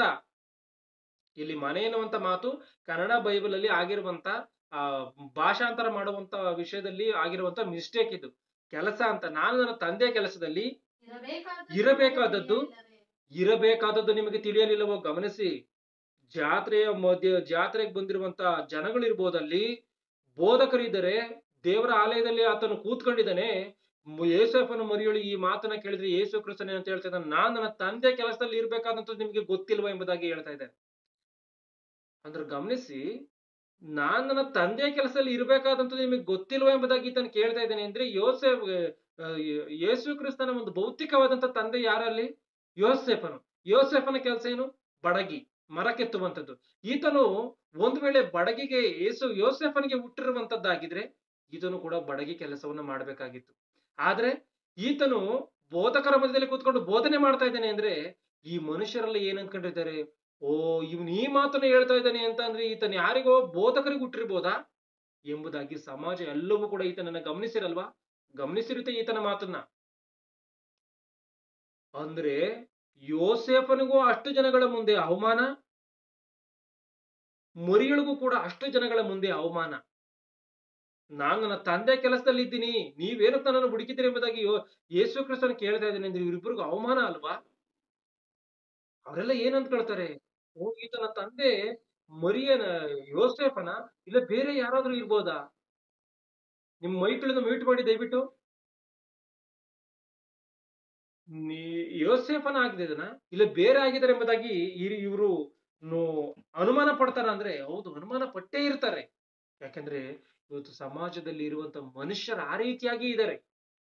ಆಗಿರುವಂತ ಕಾರಣವೇ ಇವರು ಆ ರೀತಿಯಾಗಿ ಇವರು ಅನುಮಾನ ಪಟ್ಟು ಆ ಒಂದು ಮರಿಯಳನ್ನು ಗಮನಿಸಿರುವಂತದ್ದು. ಇವೆಲ್ಲವುಗಳ ಮಧ್ಯದಲ್ಲಿ ಅಷ್ಟು ಜನಗಳ ಮುಂದೆ ಈ ಮಾತನ್ನ ಕೇಳಿ ಯೋಸೇಫಳು ಮರಿಯಳು ಯಾವ ರೀತಿಯಾಗಿ ಅಲ್ಲಿ ನಿಂತಿರ್ಬೋದು ಆಲೋಚನೆ ಮಾಡಿ. ಅಂದ್ರೆ ಇಂಥ ಅವಮಾನಗಳ ದೇವರ ಆಶೀರ್ವಾದವನ್ನ ಕೊಟ್ಟಿದ್ದೀ, ಇಂಥ ಅವಮಾನಗಳು ಬಂದಿದ್ಯಾ? ಇಂಥ ಅವಮಾನಗಳನ್ನು ಅನುಭವಿಸಿದಾರೆ ಅವರು. ಅವಮಾನಗಳನ್ನು ಅನುಭವಿಸಿದಾರೆ ಅಂತ ಹೇಳಿ ನಿಸ್ಸಂದೇಹವಾಗಿ ಹೇಳ್ಬೋದು. ಇದನ್ನ ನಾವು ಸ್ಪಷ್ಟವಾಗಿ ಅರ್ಥ ಮಾಡಿಕೊಳ್ಬೇಕು. ಯೇಸು ಕ್ರಿಸ್ತನು ಗರ್ಭದಲ್ಲಿ ಬಂದಂತ ಸಮಯ ಮೊದಲುಗೊಂಡು ಆ ಒಂದು 12ನೇ ವಯಸ್ಸಿನವರೆಗೂ ಕೂಡ, ಅಂದ್ರೆ ಆ ಒಂದು ಸಮಯದವರೆಗೂ ಕೂಡ ಅಷ್ಟು ಇಷ್ಟು ಶ್ರಮೆಗಳನ್ನು ಅನುಭವಿಸಿದಳ ಮರಿಯಳು. ಅಂದ್ರೆ ಅವೆಲ್ಲವೂ ಕೂಡ ಚಿಕ್ಕವಾದಂತ ಕಾರ್ಯಗಳಲ್ಲ. ಒಂದು ವೇಳೆ ಆತನು ಆ ಬಾಲ್ಯಾವಸ್ಥೆಯಲ್ಲಿ ಹೊರತುಪಡಿಸಿ ಆತನೇನೋ ದೊಡ್ಡನಾದಂತ ಸಮಯದಲ್ಲಿ ಎಷ್ಟೋ ಜನ ಆತನಿಗೆ ತಮ್ಮಂದಿರಿದ್ದಾರೆ, ತಂಗಿಯರಿದ್ದಾರೆ. ಈತನೇ ತನ್ನ ಮನೆಗೆ ಹಿರಿ ಮಗನು, ಈತನೇ ದೊಡ್ಡ ಮಗನು. ಈ ದೊಡ್ಡ ಮಗನಾಗಿರುವಂತ ಯೇಸು ಕ್ರಿಸ್ತನು ತನ್ನ ತಮ್ಮಂದಿರನ್ನ, ತಂಗಿಯರನ್ನೆಲ್ಲರನ್ನು ಕೂಡ ನೋಡಿಕೊಳ್ತಾ, ಏನೋ ಕುಟುಂಬದ ಜವಾಬ್ದಾರಿಯನ್ನ ವಹಿಸಿಕೊಳ್ತಾ ಈತನೇನಾದ್ರೂ ಸರಿಯಾಗಿ ಇರ್ತಾನ ಅಂತ ಹೇಳಿ ಇವ್ರು ಅಂದ್ಕೊಂಡ್ರೆ, ಈತನೇನ್ ಮಾಡಿದಾನೆ ಮನೆಯಲ್ಲೇ ಇರ್ತಾನೆ ಅಂತ ಹೇಳಿ ಇವ್ರು ಅಂದ್ಕೊಂಡ್ರೆ, ಯೇಸು ಕ್ರಿಸ್ತನ ಏನ್ ಮಾಡಿದಾನೆ, ಶಿಷ್ಯಂದಿರನ್ನ ಮಾಡ್ಕೊಂಡು ಊರೂರು ಸುತ್ತುತ್ತಾ ದೇವರ ಕೆಲಸವನ್ನ ಮಾಡ್ತಾ ಸುವಾರ್ತೆಯನ್ನ ಸಾರ್ತಾ ಈ ರೀತಿಯಾಗಿ ಆತನ ಕೆಲಸವನ್ನ ಮಾಡಿದ್ದಾನೆ. ಅಂದ್ರೆ ಈ ಸಮಾಜ ಎಲ್ಲವೂ ಕೂಡ ಈ ಯೇಸು ಕ್ರಿಸ್ತನ ಈ ರೀತಿಯಾಗಿ ತಿರುಗುವಂತದ್ದನ್ನ ನೋಡಿ ಮರಿಯಳನ್ನ ಏನ್ ಮಾತನಾಡಿರುತ್ತೆ. ಎಂಗೇಜ್ಮೆಂಟ್ ಆಗಿದ್ದಾಗ್ಲೇನೆ ಈಕೆ ಬಸರಾಗಿ ಈ ಮಗುವನ್ನ ಎತ್ತಿದ್ದಾಳೆ. ಆತನೇನೋ ದೇವರಾಲಯದಲ್ಲಿ ಈ ರೀತಿಯಾಗಿ ಮಾತನಾಡ್ದ. ಈಗ ನೋಡಿದ್ರೆ ಮನೆಯಲ್ಲೂ ಕೂಡ ಇಲ್ಲದಂತ ರೀತಿಯಲ್ಲಿ ಈ ರೀತಿಯಾಗಿ ತಿರುಗ್ತಾ ಇದ್ದಾರೆ ಎಂಬುದಾಗಿ ಮರಿಯಳನ್ನ ಯಾವ ರೀತಿಯಾಗಿ ನೋಡಿರುತ್ತೆ ಈ ಸಮಾಜ.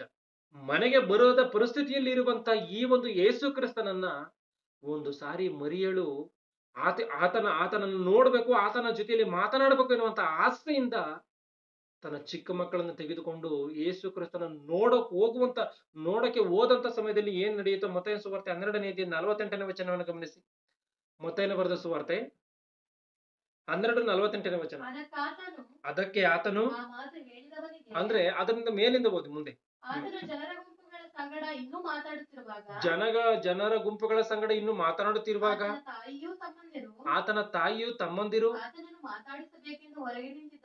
ಆತನನ್ನ ಮಾತನಾಡಿಸ್ಬೇಕು ಅಂತ ಹೇಳಿ ಹೊರಗಡೆ ನಿಂತಿದ್ದಾರೆ. ಯೇಸು ಕ್ರಿಸ್ತನನ್ನ ಮಾತಾಡಿಸ್ಬೇಕು ಅಂತ ಹೇಳಿ ಯೇಸು ಕ್ರಿಸ್ತನ ತಾಯಿ ಮರಿಯಳು ತನ್ನ ತಮ್ಮಂದಿರು, ಅಂದ್ರೆ ಯೇಸು ಕ್ರಿಸ್ತನ ಮರಿಯಳ ಚಿಕ್ಕ ಮಕ್ಕಳು ಏನಿದ್ರು, ಯೇಸು ಕ್ರಿಸ್ತನ ತಮ್ಮಂದಿರು ಏನಿದ್ರು, ಅವ್ರು ಬಂದು ಹೊರಗಡೆ ನಿಂತಿದ್ದಾರೆ. ಜನಗಳೆಲ್ಲ ಇದ್ದಾರೆ. ಆ ಯೇಸು ಕ್ರಿಸ್ತನಲ್ಲಿ ಬೋಧನೆ ಮಾಡ್ತಾ ಇದ್ದಂತ ಸಮಯದಲ್ಲಿ ಇವ್ರು ಬಂದಲ್ಲಿ ನಿಂತಿದ್ದಾರೆ. ಅವಾಗ ಯಾರೋ ಒಬ್ರು ಬಂದು ಏನ್ ಹೇಳ್ತಾರೆ, ಆಗ ಒಬ್ಬನು, ಈಗೋ ನಿನ್ನ ತಾಯಿಯು ನಿನ್ನ ಸಹೋದರರು ನಿನ್ನನ್ನ ಮಾತಾಡಿಸಬೇಕೆಂದು ಹೊರಗೆ ನಿಂತಿರುತ್ತಾರೆ ಎಂದರು.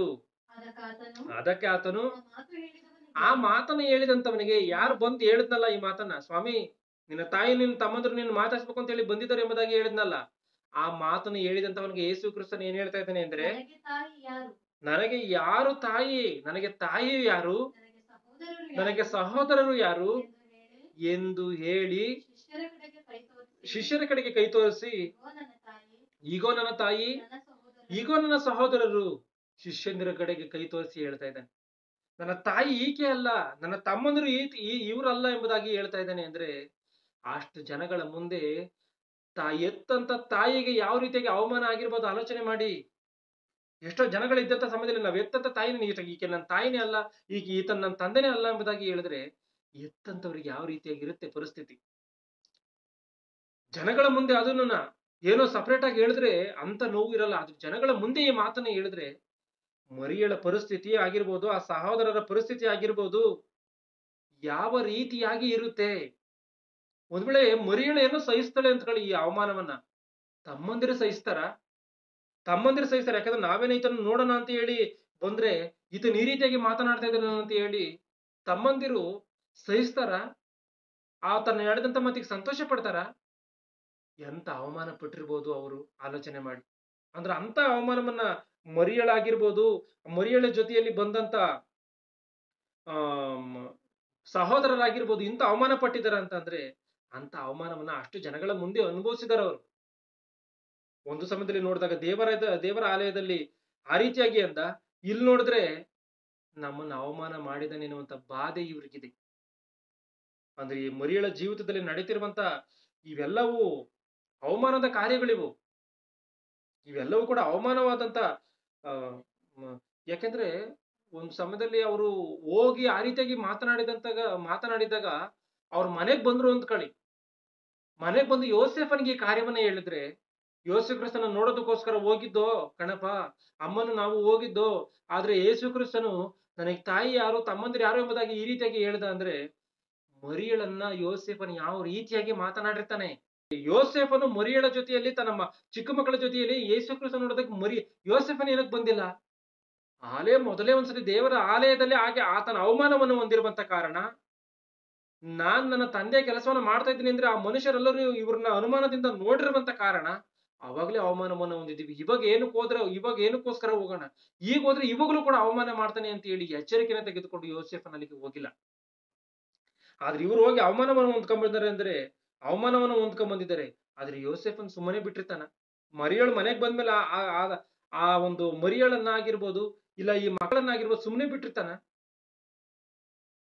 ಹೆಚ್ಚಿನದಾಗಿ ಮರಿಯಳಿಗೆ ಅವಮಾನ, ಇಲ್ಲಿ ಮರಿಯಳಿಗೆ ಭಯಂಕರವಾದಂತ ಶಿಕ್ಷೆಯನ್ನ, ಭಯಂಕರವಾದಂತ ರೀತಿಯಲ್ಲಿ ಅವಮಾನವನ್ನು ಹೊಂದಿರ್ತಾಳೆ ಯೋಸೇಫನ ಕೈಯಲ್ಲೂ ಕೂಡ. ನೀನೇನಕ್ಕೋಸ್ಕರ ಇವ್ರನ್ನ ಕರ್ಕೊಂಡಲ್ಲಿ ಹೋಗಿದ್ದೆ ಅಂತ ಹೇಳಿ ಗಮನಿಸಿ. ಅಂದ್ರೆ ಕೊನೆಯದಾಗಿ ಯೇಸು ಕ್ರಿಸ್ತನನ್ನ ಶಿಲುಬೆಗೆ ಹಾಕುವಂತ ಸಮಯದಲ್ಲಿ ಅವಾಗ್ಲೂ ಕೂಡ ಮರಿಯಳು ಏನ್ ಮಾಡ್ತಾಳೆ, ನಾನು ಹೋಗೋಣ ಎಂಬುದಾಗಿ ಯೇಸು ಕ್ರಿಸ್ತನ ನೋಡ್ಬೇಕೆಂಬುದಾಗಿ ಕೋರಿಕೊಳ್ತಾಳೆ. ಆದ್ರೆ ಮನೆಯಲ್ಲಿ ಅನುಮತಿ ಇಲ್ಲ. ಯಾಕೆಂದ್ರೆ ಒಂದ್ ಸಮಯದಲ್ಲಿ ದೇವರ ಆಲಯದಲ್ಲಿ, ಇನ್ನೊಂದು ಸಮಯದಲ್ಲಿ ಜನಗಳ ಮಧ್ಯದಲ್ಲಿ, ಎಲ್ಲ ಸಮಯದಲ್ಲೂ ಕೂಡ ಅವಮಾನವನ್ನು ಮಾಡಿದ ನಮಗೆ. ಆದ್ರೆ ಇವಾಗ ರೋಮ ಪ್ರಭುತ್ವಕ್ಕೆ ವ್ಯತಿರೇಕವಾದಂತ ರೀತಿಯಲ್ಲಿ ಮಾತನಾಡಿ, ವ್ಯತಿರೇಕವಾದಂತ ರೀತಿಯಲ್ಲಿ ತಪ್ಪುಗಳನ್ನ ಮಾಡಿ, ರೋಮ ಪ್ರಭುತ್ವಕ್ಕೆ ಈತನ ಅಪರಾಧಿಯಾಗಿ ಸಿಕ್ಕಿರುವಂತ ಕಾರಣ ನಾವೇನಾದ್ರೂ ಆತನನ್ನ ನೋಡುವುದಕ್ಕೋಸ್ಕರ ಅಲ್ಲಿಗೆ ಹೋದ್ರೆ ಇವರು ಕೂಡ ತಪ್ಪು ಮಾಡಿದಂತವ್ರೆ ಅಂತ ಹೇಳಿ ನಮಗೂ ಕೂಡ ಶಿಕ್ಷೆ ಕೊಡ್ತಾರೆ. ಆಗಿರುವಂತ ಕಾರಣ ಹೋಗುವಂತದ್ದು ಬೇಡ ಎಂಬುದಾಗಿ ಹೇಳ್ತೇನೆ.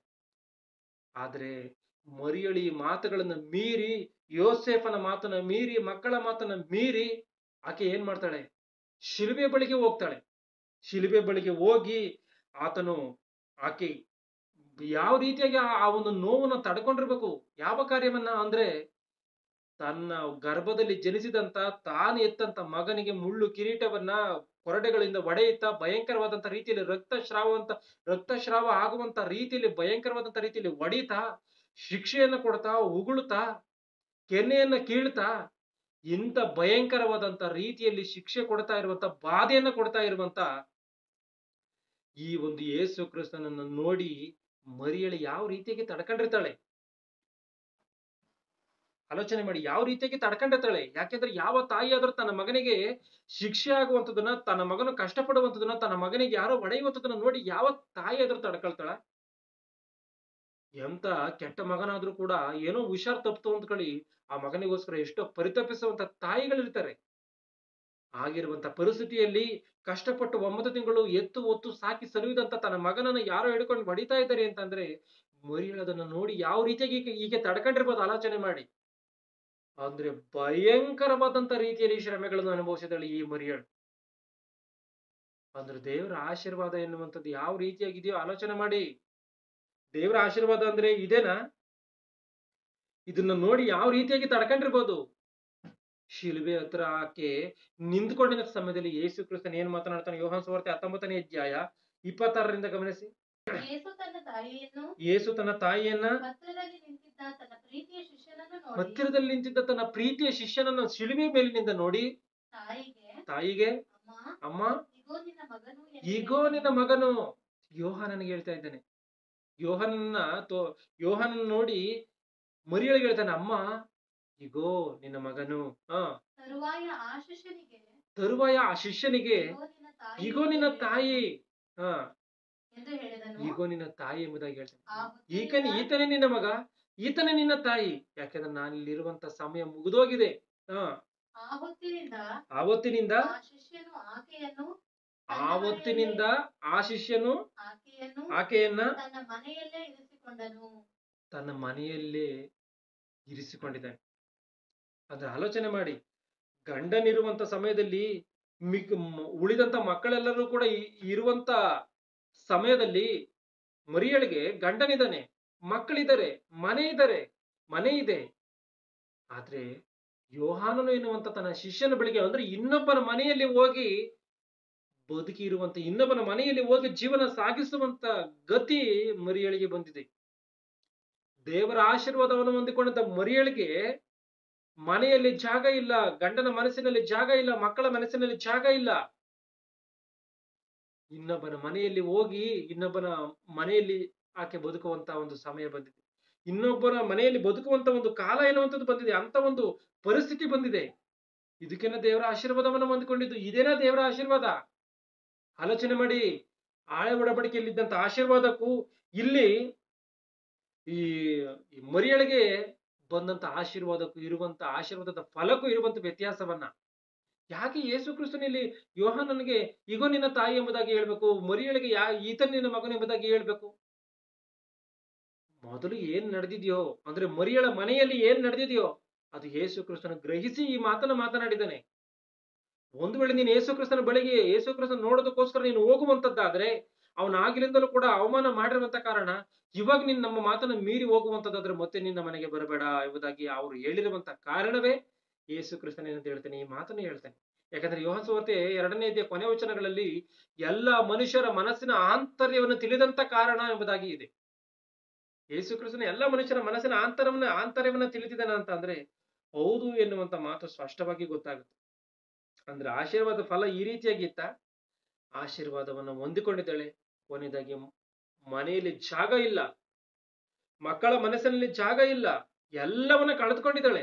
ಗಂಡನನ್ನ ಕಳೆದುಕೊಂಡಿದ್ದಾಳೆ, ಮಕ್ಕಳನ್ನ ಕಳೆದುಕೊಂಡಿದ್ದಾಳೆ, ಮನೆಯನ್ನ ಕಳೆದುಕೊಂಡಿದ್ದಾಳೆ. ಇನ್ನೊಬ್ಬರ ಜೊತೆಯಲ್ಲಿ ಇನ್ನೊಬ್ಬನ ಮಗನ ಜೊತೆಯಲ್ಲಿ, ಅಂದ್ರೆ ಯೇಸು ಕ್ರಿಸ್ತನ ಹೇಳಿದಂತ ರೀತಿಯಲ್ಲಿ ಆ ಒಂದು ಯೋಹಾನನ ಜೊತೆಯಲ್ಲಿ ಹೋಗಿ ಯೋಹಾನನ ಮನೆಯಲ್ಲಿ ಆಕೆ ಬದುಕುವಂತ ಕಾಲ ಬಂದಿದೆ. ಅಂದ್ರೆ ದೇವರ ಆಶೀರ್ವಾದ ಮಾಡಿದ್ದು ಇದಕ್ಕೋಸ್ಕರವೇನ? ಹೊಸ ಒಡಂಬಡಿಕೆಯಲ್ಲಿ ಇರುವಂತ ಆಶೀರ್ವಾದ ಎನ್ನುವಂಥದ್ದು ಈ ರೀತಿಯಾಗಿನೇನಾ? ಯೇಸು ಕ್ರಿಸ್ತನ ಜನಿಸುವಂತದ್ದೇ ದೇವರು ಮರಿಯಳಿಗೆ ಕೊಟ್ಟಂತ ದೊಡ್ಡ ಆಶೀರ್ವಾದ ಇದು. ಆಶೀರ್ವಾದ ಅಂದ್ರೆ ಹಳೆ ಒಡಂಬಡಿಕೆಯಲ್ಲಿ ಬಂದಂತ ಆಶೀರ್ವಾದಗಳು ಹೊಸ ಒಡಂಬಡಿಕೆಯಲ್ಲಿ ಬರಲ್ಲ. ಹಳೆ ಒಡಂಬಡಿಕೆಯಲ್ಲಿ ಬಂದಂತ ಭೌತಿಕವಾದಂತ ಆಶೀರ್ವಾದಗಳು ಹೊಸ ಒಡಂಬಡಿಕೆಯಲ್ಲಿ ಭೌತಿಕವಾದಂತ ಆಶೀರ್ವಾದಗಳು ಬರುವುದಿಲ್ಲ. ಯೇಸು ಕ್ರಿಸ್ತನ ನಂಬ್ಕೊಂಡ ಭಯಂಕರ ರೀತಿಯಲ್ಲಿ ನೀನು ಶ್ರಮೆ ಪಡಬೇಕು. ಯೇಸು ಕ್ರಿಸ್ತನ ನಂಬ್ಕೊಳ್ಳುವಂತದ್ದಾದ್ರೆ, ಯಾಕೆಂತಂದ್ರೆ ಯೇಸು ಕ್ರಿಸ್ತನು ಒಂದು ಜೀವಿತವನ್ನು ಆಲೋಚನೆ ಮಾಡುವಂತಂದ್ರೆ ಭಯಂಕರ ರೀತಿಯಲ್ಲಿ ಆತನು ಕೂಡ ಶ್ರಮೆಗಳನ್ನು ಅನುಭವಿಸಿದ್ದಾನೆ. ಒಂದ್ಸರಿ ಇಬ್ರಿಯರಿಗೆ ಬರೆದ ಪುಸ್ತಕ 5ನೇ ಅಧ್ಯಾಯ 7ನೇ ವಚನವನ್ನು ಗಮನಿಸಿ. ಇಬ್ರಿಯರಿಗೆ 5:7 ಕ್ರಿಸ್ತನು ತಾನು ಭೂಲೋಕದಲ್ಲಿದ್ದಾಗ ಮರಣಕ್ಕೆ ತಪ್ಪಿಸಿ ಕಾಪಾಡ ಶಕ್ತನಾಗಿರುವ ಆತನಿಗೆ ಬಲವಾಗಿ ಕೂಗುತ್ತಾ. ಯೇಸು ಕ್ರಿಸ್ತನು ಯಾಕ್ರಿ ಬಲವಾಗಿ ಕೂಗ್ಬೇಕು? ಯಾರೇ ಕೂಗಿಕೊಂಡ್ರು ಕೂಡ ಪರಿಹಾರ ಮಾಡುವಂತವನು, ಯಾರೇ ಕಷ್ಟ ಅಂತ ಬಂದ್ರು ಕೂಡ ಸ್ವಸ್ಥತೆ ಮಾಡುವಂತವನು, ಯಾರೇ ನನಗೇನೇ ಕಷ್ಟ ಐತೆ ಅಂತ ಹೇಳ್ಕೊಂಡ್ರು ಕೂಡ ಪರಿಹಾರ ಮಾಡುವಂತ ಶಕ್ತಿ ಸಾಮರ್ಥ್ಯ ಉಳ್ಳಂತ ಯೇಸು ಕ್ರಿಸ್ತನ ಯಾಕೆ ಆತನು ದೇವರಿಗೆ ಬಲವಾಗಿ ಕೂಗಿಕೊಳ್ಬೇಕು? ಕಣ್ಣೀರನ್ನ ಏನಕ್ಕೋಸ್ಕರ ಸುರಿಸ್ಬೇಕು? ಯೇಸು ಕ್ರಿಸ್ತನು ಕಣ್ಣೀರನ್ನ ಸುರಿಸುವಂತವರ ಕಣ್ಣೀರನ್ನ ಒರೆಸಿದನ ಆತನು. ಯಾಕೆಂತಂದ್ರೆ ಕುಂಟರಿಗೆ ಕಾಲು ಕೊಟ್ಟಿದ್ದಾನೆ, ಕುರುಡರಿಗೆ ಕಣ್ಣು ಕೊಟ್ಟಿದ್ದಾನೆ, ಸತ್ತವರನ್ನ ಎಬ್ಬಿಸಿದ್ದಾನೆ, ಸತ್ತವರನ್ನೇ ಬದುಕಿಸಿದ್ದಾನೆ. ಇಂಥ ಮಹಾನುಭಾವನು, ಇಂಥ ಶ್ರೇಷ್ಠನು ಈತನೇನು ಕಣ್ಣೀರನ್ನು ಸುರಿಸ್ಬೇಕು? ಪ್ರಾರ್ಥನೆ ವಿಜ್ಞಾಪನೆಗಳನ್ನ ಸಮರ್ಪಿಸಿ ದೇವರ ಮೇಲಿನ ಭಯಭಕ್ತಿಯ ನಿಮಿತ್ತ ಕೇಳಲ್ಪಟ್ಟನು. ಅಂದ್ರೆ ಈ ಮಾತಿನಿಂದ ಏನು ಗೊತ್ತಾಗುತ್ತೆ? ಯೇಸು ಕ್ರಿಸ್ತನ ಭಯಂಕರ ರೀತಿಯಲ್ಲಿ ಶ್ರಮೆಗಳನ್ನು ಅನುಭವಿಸಿದ್ದಾನೆ ಎನ್ನುವಂತ ಮಾತು ಗೊತ್ತಾಗುತ್ತೆ. ಈ ರೀತಿಯಾಗಿ ಶ್ರಮೆಯನ್ನು ಅನುಭವಿಸಿದನೇ ಯೇಸು ಕ್ರಿಸ್ತನು. ಆದ್ರೆ ಇವ್ರು ಹೇಳುವಂತದ್ದು ಇವತ್ತಿಗೆ ಯೇಸು ಕ್ರಿಸ್ತನ ನಮ್ ಕಡೆ ಶ್ರಮೆಗಳೇ ಇಲ್ಲ ಎಂಬುದಾಗಿ ಹೇಳ್ತಾರೆ. ಅಂದ್ರೆ ಈ ಕ್ರೈಸ್ತರ ಪರಿಸ್ಥಿತಿ ಏನು? ಈ ಕ್ರೈಸ್ತರ ಪರಿಸ್ಥಿತಿ ಏನು ಎನ್ನುವಂತ ವಿಚಾರದಲ್ಲಿ ಪೇತ್ರನ ಒಂದು ಮಾತನ್ನ ಮಾತಾಡ್ತಾನೆ. 1 ಪೇತ್ರ 4:16 ವಿಚಾರವನ್ನ ಗಮನಿಸಿ. 1 ಪೇತ್ರ 4:16 ಆದರೆ ಕ್ರೈಸ್ತನಾಗಿ ಬಾಧೆಪಟ್ಟರೆ ನಾಚಿಕೆ ಪಡದೆ ಆ ಹೆಸರಿನಿಂದಲೇ ದೇವರನ್ನ ಘನಪಡಿಸಲಿ. ಅಂದ್ರೆ ನೀನು ಕ್ರೈಸ್ತನಾಗಿ ಬಾಧೆ ಪಟ್ರೆ ನೀನು ಅವಮಾನವನ್ನ ಪಡಬೇಡ, ಬಾಧೆ ಪಡಬೇಡ, ದೇವರನ್ನ ಮಹಿಮೆ ಪಡಿಸು ಎಂಬುದಾಗಿ ಹೇಳ್ತಾ ಇದೆ. ಅಂದ್ರೆ ಕಷ್ಟ ಬರುವಂತದ್ದು ಒಳ್ಳೇದಾ? ಹೌದು. ಹಳೆ ಒಡಂಬಡಿಕೆಯಲ್ಲಿ ಮಕ್ಕಳು ಬರುವಂತದ್ದು, ಆಸ್ತಿ ಹೆಚ್ಚಾಗುವಂತದ್ದು, ಈ ರೀತಿಯಾಗಿ ಭೌತಿಕವಾದಂಥದ್ದು ಆಶೀರ್ವಾದವಾಗಿದ್ರೆ, ಒಡಂಬಡಿಕೆಯಲ್ಲಿ ಒಬ್ಬ ಮನುಷ್ಯನು ನೀತಿವಂತನಾಗಿ ಬದುಕಿ ಶ್ರಮೆಯನ್ನು ಅನುಭವಿಸುವಂತದ್ದು ಆಶೀರ್ವಾದ. ಇದನ್ನ ಅರ್ಥ ಮಾಡ್ಕೊಳ್ಳಿ. ಗಲಾತ್ಯ ಪುಸ್ತಕ 3:27 ವಚನ. ಗಲಾತ್ಯ 3:27. ಕ್ರಿಸ್ತನಲ್ಲಿ ಸೇರುವುದಕ್ಕೆ ದೀಕ್ಷಾ ಸ್ನಾನ ಮಾಡಿಸಿಕೊಂಡಿರುವಂತ ನೀವೆಲ್ಲರೂ ಕ್ರಿಸ್ತನನ್ನ ಧರಿಸಿಕೊಂಡಿರಿ. ಯೇಸು ಕ್ರಿಸ್ತನನ್ನ ಮರಿಯಳು ಗರ್ಭದಲ್ಲಿ ಮಾತ್ರವೇ ಧರಿಸಿಕೊಂಡು ಗರ್ಭದಿಂದ ಎತ್ತಿದಳೆ. ಆದ್ರೆ ಕ್ರೈಸ್ತರ ಪರಿಸ್ಥಿತಿ ಇಡೀ ಅಣುವಿನಲ್ಲೂ ಕೂಡ ಯೇಸು ಕ್ರಿಸ್ತನ ಧರಿಸಿಕೊಳ್ಳುವಂತ ಪರಿಸ್ಥಿತಿ. ಮರಿಯಳು ಗರ್ಭದಲ್ಲಿ ಧರಿಸಿಕೊಂಡಿದ್ದಕ್ಕೆ ಮಾತ್ರವೇ ಅಂತ ಶ್ರಮೆಗಳನ್ನು ಅನುಭವಿಸಿದ್ದಾಳೆ. ಅಂದ್ರೆ ಅಣುವಿನಲ್ಲೂ ಅಂಗಲು ಮೊದಲುಗೊಂಡು ನಡಿನೆತ್ತಿಯವರೆಗೂ ಕೂಡ ಧರಿಸಿಕೊಳ್ಳುವಂತ ನಾವು, ಯೇಸು ಕ್ರಿಸ್ತನ ಈ ರೀತಿಗೆ ಧರಿಸಿಕೊಳ್ಳುವಂತ ನಮಗೆ ಇನ್ನೆಂತ ಶ್ರಮೆಗಳು ಇರ್ತತೋ ಆಲೋಚನೆ ಮಾಡಿ. ಮರಿಯಳಿಗಿಂತಲೂ ಅಧಿಕವಾದಂತ ಶ್ರಮೆಗಳು ಇರ್ತತೆ ಎನ್ನುವಂಥದ್ದನ್ನ ಮರಿಬಾರದು. 2 ತಿಮೋಥಿ 3:11 ವಚನ. 2 ತಿಮೋಥಿ 3:11. ದೀರ್ಘಶಾಂತಿ, ಪ್ರೀತಿ, ಸೈರಣೆ ಇವುಗಳನ್ನು ಅಂತಿಯೋಕ್ಯ, ಇಕೋನ್ಯ, ಲುಸ್ತ್ರ ಎಂಬ ಪಟ್ಟಣಗಳಲ್ಲಿ ನನಗೆ ಸಂಭವಿಸಿದ ಗಮನಿಸಿ, ದೇವರ ಸೇವಕರು, ದೇವರ ಭಕ್ತರು ಅನುಭವಿಸುವಂತ ಶ್ರಮೆಗಳು, ಹಿಂಸೆಗಳನ್ನ, ಕಷ್ಟಾನುಭವಗಳನ್ನ ತಿಳಿದವನಾಗಿದ್ದಿ. ನಾನು ಎಂತೆಂತ ಹಿಂಸೆಗಳನ್ನ ಸಹಿಸಿಕೊಂಡೆನೋ ಅವೆಲ್ಲವುಗಳೊಳಗಿಂದ ಕರ್ತನು ನನ್ನನ್ನು ಬಿಡಿಸಿದನು. ಕ್ರಿಸ್ತ ಯೇಸುವಿನಲ್ಲಿ ಸದ್ಭಕ್ತರಾಗಿ ಜೀವಿಸುವುದಕ್ಕೆ ಮನಸ್ಸು ಮಾಡುವವರೆಲ್ಲರೂ ಹಿಂಸೆಗೊಳಗಾಗುವವರು. ಸದ್ಭಕ್ತನಾಗಿ ಜೀವಿಸ್ತೀಯಾ, ಹಿಂಸೆಗೊಳಗಾಗ್ತೀಯ. ಇವತ್ತು ನೀನು ಕ್ರೈಸ್ತರು ಅಂತ ಹೇಳಿ ಹೇಳಿಸ್ಕೊಂಡು ನಿನಗೆ ಈ ಶ್ರಮೆಗಳಿಲ್ವಾ, ನೀನು ಭಕ್ತನಲ್ಲ. ಈ ಮಾತಿನ ಪ್ರಕಾರ ಕಷ್ಟಗಳನ್ನು ಅನುಭವಿಸ್ತಾ ಇದೆಯಾ, ಭಕ್ತನು. ಶ್ರಮೆ ಇಲ್ವಾ, ಭಕ್ತನಲ್ಲ. ಅಂದ್ರೆ ನಿನ್ನ ದಾರಿ ಎಲ್ಲೋ ತಿರುಗಿದೆ ಅಂತ, ಭಕ್ತಿಯ ಮಾರ್ಗವನ್ನ ಬಿಟ್ಟು ಬೇರೆ ದಾರಿಯಲ್ಲಿ ಇದ್ದೀಯಾ ಅಂತ. ಇಲ್ಲಿ ತಿಮೋತಿ ಏನ್ ಮಾಡ್ತಾ ಇದ್ದಾನೆ, ಪೌಲನ ಮಾತನ್ನೆಲ್ಲವನ್ನ ಅರ್ಥ ಮಾಡಿಕೊಂಡು ಆತನ ಕಷ್ಟವನ್ನು ಅನುಭವಿಸೋದಕ್ಕೋಸ್ಕರ ಸಿದ್ಧಪಡುವಂತ ರೀತಿಯಲ್ಲಿ ಕಾಣ್ತಾ ಇದೆ. 2 ಕೊರಿಂಥಿ 4:10 ವಚನವನ್ನ ಗಮನಿಸಿ. 2 ಕೊರಿಂಥಿ 4:10. ಯೇಸುವಿನ ಜೀವವು ನಮ್ಮ ದೇಹದಲ್ಲಿ ಉಂಟೆಂದು ತೋರಿ ಬರುವುದಕ್ಕಾಗಿ ಯೇಸುವಿನ ಮರಣ ಅವಸ್ಥೆಯನ್ನ ನಾವು ಯಾವಾಗಲೂ ದೇಹದಲ್ಲಿ ಅನುಭವಿಸುತ್ತಾ ತಿರುಗಾಡುತ್ತೇವೆ. ಅಂದ್ರೆ ಯೇಸು ಕ್ರಿಸ್ತ ನಂಬ್ಕೊಂಡ್ರೆ ಸಾಕು ಗಣಪ, ನೀನು ಭಯಂಕರ ರೀತಿಯಲ್ಲಿ ಕಷ್ಟಪಡ್ಬೇಕು ಅಂತ ಇದರ ಅರ್ಥ. ಭಯಂಕರ ರೀತಿಯಲ್ಲಿ ನೀನು ಶ್ರಮೆ ಪಡ್ಬೇಕು. ಮರಣದ ಅನುಭವವನ್ನ ನಿನ್ನ ದೇಹದ ಮೂಲಕವಾಗಿ ನೀನು ಅನುಭವಿಸ್ಬೇಕು, ಪಾಡನ್ನ ಪಡಬೇಕು ಅಂತ. 1 ಪೇತ್ರ 4:12.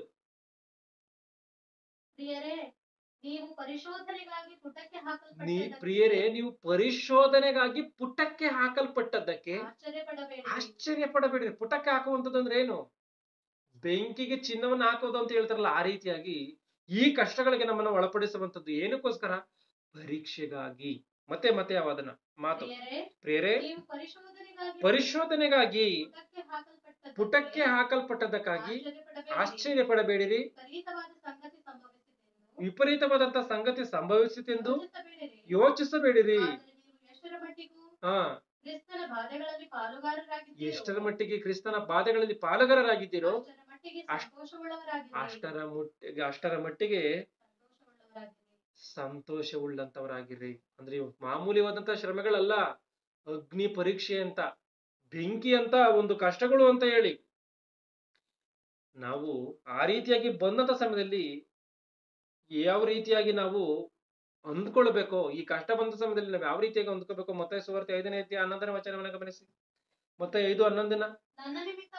ನನ್ನ ನಿಮಿತ್ತವಾಗಿ ಜನರು ನಿಮ್ಮನ್ನು ನಿಂದಿಸಿ ಹಿಂಸೆಪಡಿಸಿ ನಿಮ್ಮ ಮೇಲೆ ಕೆಟ್ಟ ಕೆಟ್ಟ ಮಾತುಗಳನ್ನು ಸುಳ್ಳಾಗಿ ಹೊರಿಸಿದರೆ ನೀವು ಧನ್ಯರು, ಸಂತೋಷ ಪಡಿರಿ, ಉಲ್ಲಾಸ ಪಡಿರಿ.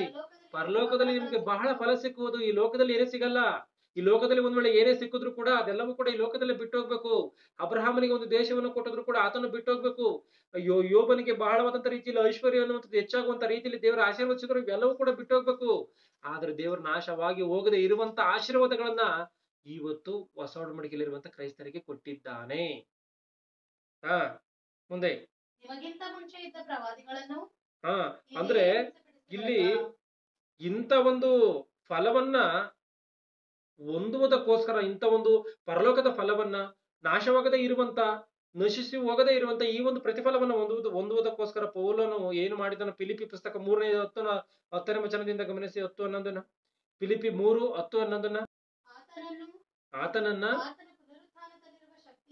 ಆತನ ಪುನರುತ್ಥಾನದಲ್ಲಿರುವ ಶಕ್ತಿಯನ್ನ, ಆತನ ಬಾಧೆಗಳಲ್ಲಿ ಪದವಿಯನ್ನು ತಿಳಿದುಕೊಂಡು ಆತನ ಮರಣದ ವಿಷಯದಲ್ಲಿ ಆತನಿಗೆ ಸ್ವರೂಪನಾಗಬೇಕೆಂಬುದೇ. ಆತನ ಮರಣದ ವಿಷಯದಲ್ಲಿ ಆತನಿಗೆ ಸ್ವರೂಪನಾಗಬೇಕು ಅಂದ್ರೆ ಯೇಸು ಕ್ರಿಸ್ತನು ಪಟ್ಟಂತ ರೀತಿಯಲ್ಲಿ ನಾವು ಕೂಡ ಪಾಡ್ಪಡ್ಬೇಕು ಅಂತ ಆತನ ಹೇಳ್ತಾ ಇದ್ದಾನೆ. ನನ್ನ ಕುತೂಹಲವಾಗಿದೆ. ಹೀಗಾದರೆ ಸತ್ತವರಲ್ಲಿ ಕೆಲವರಿಗೆ ಆಗುವ ಪುನರುತ್ಥಾನವು ನನಗೆ ಒದಗಿ ಬಂದಿತ್ತು. ಇಷ್ಟರೊಳಗೆ ನಾನು ಬಿರುದನ್ನು ಪಡಕೊಂಡು ಸಿದ್ಧಿಗೆ ಬಂದವನೆಂದು ಹೇಳುವುದಿಲ್ಲ. ನಾನು ಯಾವುದನ್ನು ಹೊಂದುವುದಕ್ಕಾಗಿ ಕ್ರಿಸ್ತ ಯೇಸು ನನ್ನನ್ನು ಹಿಡಿದುಕೊಂಡನೋ ಅದನ್ನು ಹಿಡಿದುಕೊಳ್ಳುವುದಕ್ಕೋಸ್ಕರ ಓಡುತ್ತಾ ಇದ್ದೇನೆ. ಸಹೋದರರೇ, ನಾನಂತೂ ಹಿಡಿದುಕೊಂಡವನೆಂದು ನನ್ನನ್ನು ಈವರೆಗೂ ಎಣಿಸಿಕೊಳ್ಳುವುದಿಲ್ಲ. ಆದ್ರೆ ನಾನು ಹಿಂದಿನ ಸಂಗತಿಗಳನ್ನು ಮರೆತು ಬಿಟ್ಟು ಮುಂದಿನವುಗಳನ್ನು ಹಿಡಿಯುವುದಕ್ಕಾಗಿ ಎದೆಗುಗ್ಗಿದವನಾಗಿ ದೇವರು ಕ್ರಿಸ್ತನ ಮೂಲಕವಾಗಿ ನಮ್ಮನ್ನು ಮೇಲಕ್ಕೆ ಕರೆದು ನಮ್ಮ ಮುಂದೆ ಇಟ್ಟಿರುವ ಬಿರುದನ್ನು ಗುರಿ ಮಾಡಿಕೊಂಡು ಓಡುತ್ತಾ ಇದ್ದೇನೆ. ನಮ್ಮಲ್ಲಿ ಪ್ರವೀಣರಾದವರು ಇದೇ ಅಭಿಪ್ರಾಯ ಉಳ್ಳವರಾಗಿರೋಣ. ಗಮನಿಸಿ, ಆತನು ಈ ಲೋಕದಲ್ಲಿ ಬಂದಂತ ಎಲ್ಲವುಗಳನ್ನ ಕಸವೆಂದು ಎಣಿಸಿದ್ದೇನೆ ಎಂಬುದಾಗಿಯೂ ಕೂಡ ಹೇಳ್ತಾನೆ ಆತ. ಈ ಭೌತಿಕವಾದಂತವುಗಳು ಎನ್ನೇ ಆಳವಡಿಕೆಯಲ್ಲಿ ಕೊಟ್ಟಿದ್ದಾರೋ ಅಂತ ಭೌತಿಕವಾದಂತ ವಿಷಯಗಳಲ್ಲಿ ಪೌಲನ ಏನ್ ಮಾತಾಡ್ತಾನೆ, ಇವೆಲ್ಲವೂ ಕೂಡ ಕಸವೆಂದು ಎಣಿಸುತ್ತೇನೆ ಎಂಬುದಾಗಿ ಹೇಳ್ತಾನೆ.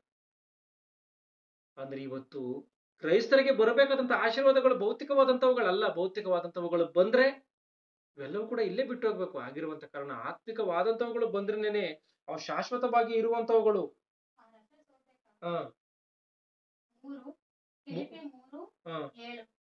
ಫಿಲಿಪಿ ಪುಸ್ತಕ 3:7 ವಚನವನ್ನು ಗಮನಿಸಿ.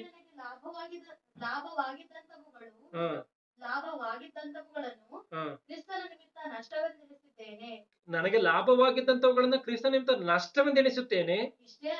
ಇಷ್ಟೇ ಅಲ್ಲದೆ ನನ್ನ ಕರ್ತನಾದ ಕ್ರಿಸ್ತ ಯೇಸುವನ್ನು ಅರಿಯುವುದೇ ಅತಿಶ್ರೇಷ್ಠವಾದದ್ದೆಂದು ತಿಳಿದು ನಾನು ಎಲ್ಲವನ್ನೂ ನಷ್ಟವೆಂದೆಣಿಸುತ್ತೇನೆ.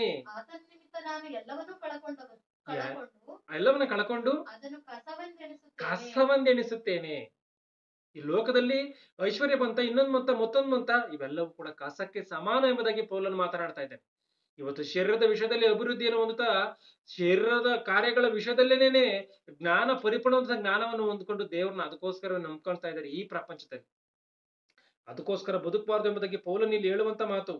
ಇವತ್ತು ಯೇಸು ಕ್ರಿಸ್ತನ ಪಟ್ಟಂತ ಆ ಒಂದು ಶ್ರಮೆಗಳಲ್ಲಿ ಸಮಾನವಾದಂತ ಪಾಲನ್ನು ಹೊಂದಬೇಕು ಎಂಬುದಾಗಿ ಪೌಲನು ಮಾತನಾಡ್ತಿರುವಂತ ಮಾತುಗಳು ಕಾಣುತ್ತೆ. ಆಗಿರುವಂತ ಕಾರಣ ಯೇಸು ಕ್ರಿಸ್ತನನ್ನ ಎತ್ತಂತ ಮರಿಯಳ ಒಂದು ಜೀವಿತ ಕಣ್ಣೀರ ಒಂದು ಕಾರ್ಯವಾಗೋಗಿತ್ತು. ಕಣ್ಣೀರ ಕಾರ್ಯ, ಅದು ಕಣ್ಣೀರ ಭಯಂಕರ ರೀತಿ. ಆಕೆಯ ಜೀವನವೆಲ್ಲವೂ ಕೂಡ ಕಣ್ಣೀರೇ. ಯೇಸು ಕ್ರಿಸ್ತನ ಆಕೆಯ ಗರ್ಭದಲ್ಲಿ ಬಂದದ್ದು ಮೊದಲುಗೊಂಡು ಯೇಸು ಕ್ರಿಸ್ತನ ಶಿಲುಬೆ ಮೇಲೆ ಮರಣವನ್ನು ಹೊಂದುವಂತ ಸಮಯದವರೆಗೂ ಕೂಡ ಮರಿಯಳು ಕಷ್ಟಪಟ್ಟಿದ್ದಾಳೆ. ಭಯಂಕರ ರೀತಿಯಲ್ಲಿ ಅವಮಾನವನ್ನು ಹೊಂದಿದ್ದಾಳೆ. ಭಯಂಕರ ರೀತಿಯಲ್ಲಿ ಪಾಡುಗಳನ್ನು ಅನುಭವಿಸಿದ್ದಾಳೆ. ಅಪೊಸ್ತಲರು ಪಾಡುಗಳನ್ನು ಅನುಭವಿಸಿದ್ದಾರೆ. ಯೇಸು ಕ್ರಿಸ್ತನು ಕೂಡ ಪಾಡುಗಳನ್ನು ಅನುಭವಿಸಿದ್ದಾನೆ. ಯೇಸು ಕ್ರಿಸ್ತನ ನಂಬಿಕೊಂಡಿರುವಂತ ಕ್ರೈಸ್ತರು ಕೂಡ ಪಾಡುಗಳನ್ನ, ಕಷ್ಟವನ್ನ ಪಡ್ಲೇಬೇಕು. ಯಾಕಂದ್ರೆ ಅಪೊಸ್ತಲರ ಕೃತ್ಯಗಳು 4:14-22 ನಾವು ಬಹು ಸಂಕಟಗಳನ್ನ ತಾಳಿ ದೇವರ ರಾಜ್ಯದೊಳಗೆ ಪ್ರವೇಶ ಮಾಡಬೇಕಾಗಿದೆ ಎಂಬುದಾಗಿದೆ. ಆಗಿರುವಂತ ಕಾರಣ ಇವತ್ತು ಯೇಸು ಕ್ರಿಸ್ತನನ್ನ ಎತ್ತಂತ ಮರಿಯಳಿಗೆ ಕೊಟ್ಟಂತ ದೇವರು ಕೊಟ್ಟಂತ ಆಶೀರ್ವಾದದ ಫಲ ಏನು ಅಂದ್ರೆ ಕಷ್ಟ, ಕಣ್ಣೀರು, ಬಾಧೆ. ಅಬ್ರಹಾಮಿಗೆ ಕೊಟ್ಟಂತ ರೀತಿಯಲ್ಲಿ ಭೌತಿಕವಾದಂತ ಆಶೀರ್ವಾದಗಳನ್ನ ಕೊಟ್ಟಿಲ್ಲ. ಎಫೆಸ 1:4 ಕೊನೆ ವಚನವನ್ನ ಗಮನಿಸಿ, 3ನೇ ವಚನವನ್ನು ಗಮನಿಸಿ. ನಮ್ಮ ಕರ್ತನಾದ ಯೇಸು ಕ್ರಿಸ್ತನ ದೇವರು ತಂದೆಯೂ ಆಗಿರುವ ಆತನಿಗೆ ಸ್ತೋತ್ರ. ಆತನು ಪರಲೋಕದಲ್ಲಿನ ಸಕಲ ಆತ್ಮೀಯ ವರಗಳನ್ನ ನಮಗೆ ಕ್ರಿಸ್ತ ಯೇಸುವಿನಲ್ಲಿ ಅನುಗ್ರಹಿಸಿದ್ದಾನೆ. ಸಕಲವಾದಂತ ಆತ್ಮೀಯ ವರಗಳನ್ನ ಕೊಟ್ಟಿದ್ದಾನೆ ಹೊರತು ಭೌತಿಕವಾದಂತ ಕಾರ್ಯಗಳಲ್ಲ. ಅಂದ್ರೆ ದೇವರು ಮರಿಯಳನ್ನ ಆಶೀರ್ವಾದ ಮಾಡಿದಂತ ಆಶೀರ್ವಾದದ ಫಲ ಏನು ಅಂದ್ರೆ ಕಷ್ಟ, ಕಣ್ಣೀರು, ಬಾಧೆ. ಅದೇ ಕ್ರೈಸ್ತರು ಮಾಡಬೇಕಾಗಿರುವಂತ ಕೆಲಸಗಳು, ಕ್ರೈಸ್ತರು ಹೊಂದಿಕೊಳ್ಳಬೇಕಾಗಿರುವಂತ ಆಶೀರ್ವಾದಗಳು. ಈ ಆಶೀರ್ವಾದವನ್ನು ಯಾರು ಹೊಂದಿಕೊಳ್ತಾರೋ ಅವರೇ ಶ್ರೇಷ್ಠರು. ಈ ಆಶೀರ್ವಾದ ಎನ್ನುವಂಥದ್ದು ಯಾರಿಗಿಲ್ವೋ, ಯಾರು ಸುಖವಾಗಿ ಜೀವಿಸ್ತಾ ಇದ್ದಾರೋ ಅವರು ದೌರ್ಭಾಗ್ಯರು. ಇದನ್ನು ಸ್ಪಷ್ಟವಾಗಿ ಅರ್ಥ ಮಾಡ್ಕೊಳ್ಳಿ. 1 ಕೊರಿಂಥ 15:19 ಈ ಮಾತಿದೆ. ಆಗಿರುವಂತ ಕಾರಣ ಎಚ್ಚರಿಕೆ. ನಾವು ಯೇಸು ಕ್ರಿಸ್ತನ ವಿಷಯದಲ್ಲಿ ನಾವು ಕೂಡ ಪ್ರಯಾಸ ಪಡ್ತಾ ಇದೀವ. ಆತನ ಮರಣಾನುಭವದಲ್ಲಿ ನಾವು ಕೂಡ ಪಾಲು ಹೊಂದುತ್ತಾ ಇದೀವ, ಸುಖವಾಗಿ ಜೀವಿಸ್ತಾ ಇದೀವ. ಇದನ್ನ ಎಚ್ಚರಿಕೆಯಾಗಿ ಗಮನಿಸಿಕೊಂಡು ಎಚ್ಚರಿಕೆಯನ್ನು ಹೊಂದಿಕೊಂಡು ಸರಿಯಾದಂತ ರೀತಿಯಲ್ಲಿ ನಾವೆಲ್ಲರೂ ಕೂಡ ಬದುಕೋಣ ಎನ್ನುವಂತ ರೀತಿಯಲ್ಲಿ ಎಚ್ಚರಿಕೆಯನ್ನು ಕೊಡ್ತಾ ಎಲ್ಲರೂ ಕಣ್ಣುಗಳನ್ನು ಮುಚ್ಚಿ ಪ್ರಾರ್ಥನೆಯನ್ನು ಮಾಡ್ತೀನಿ.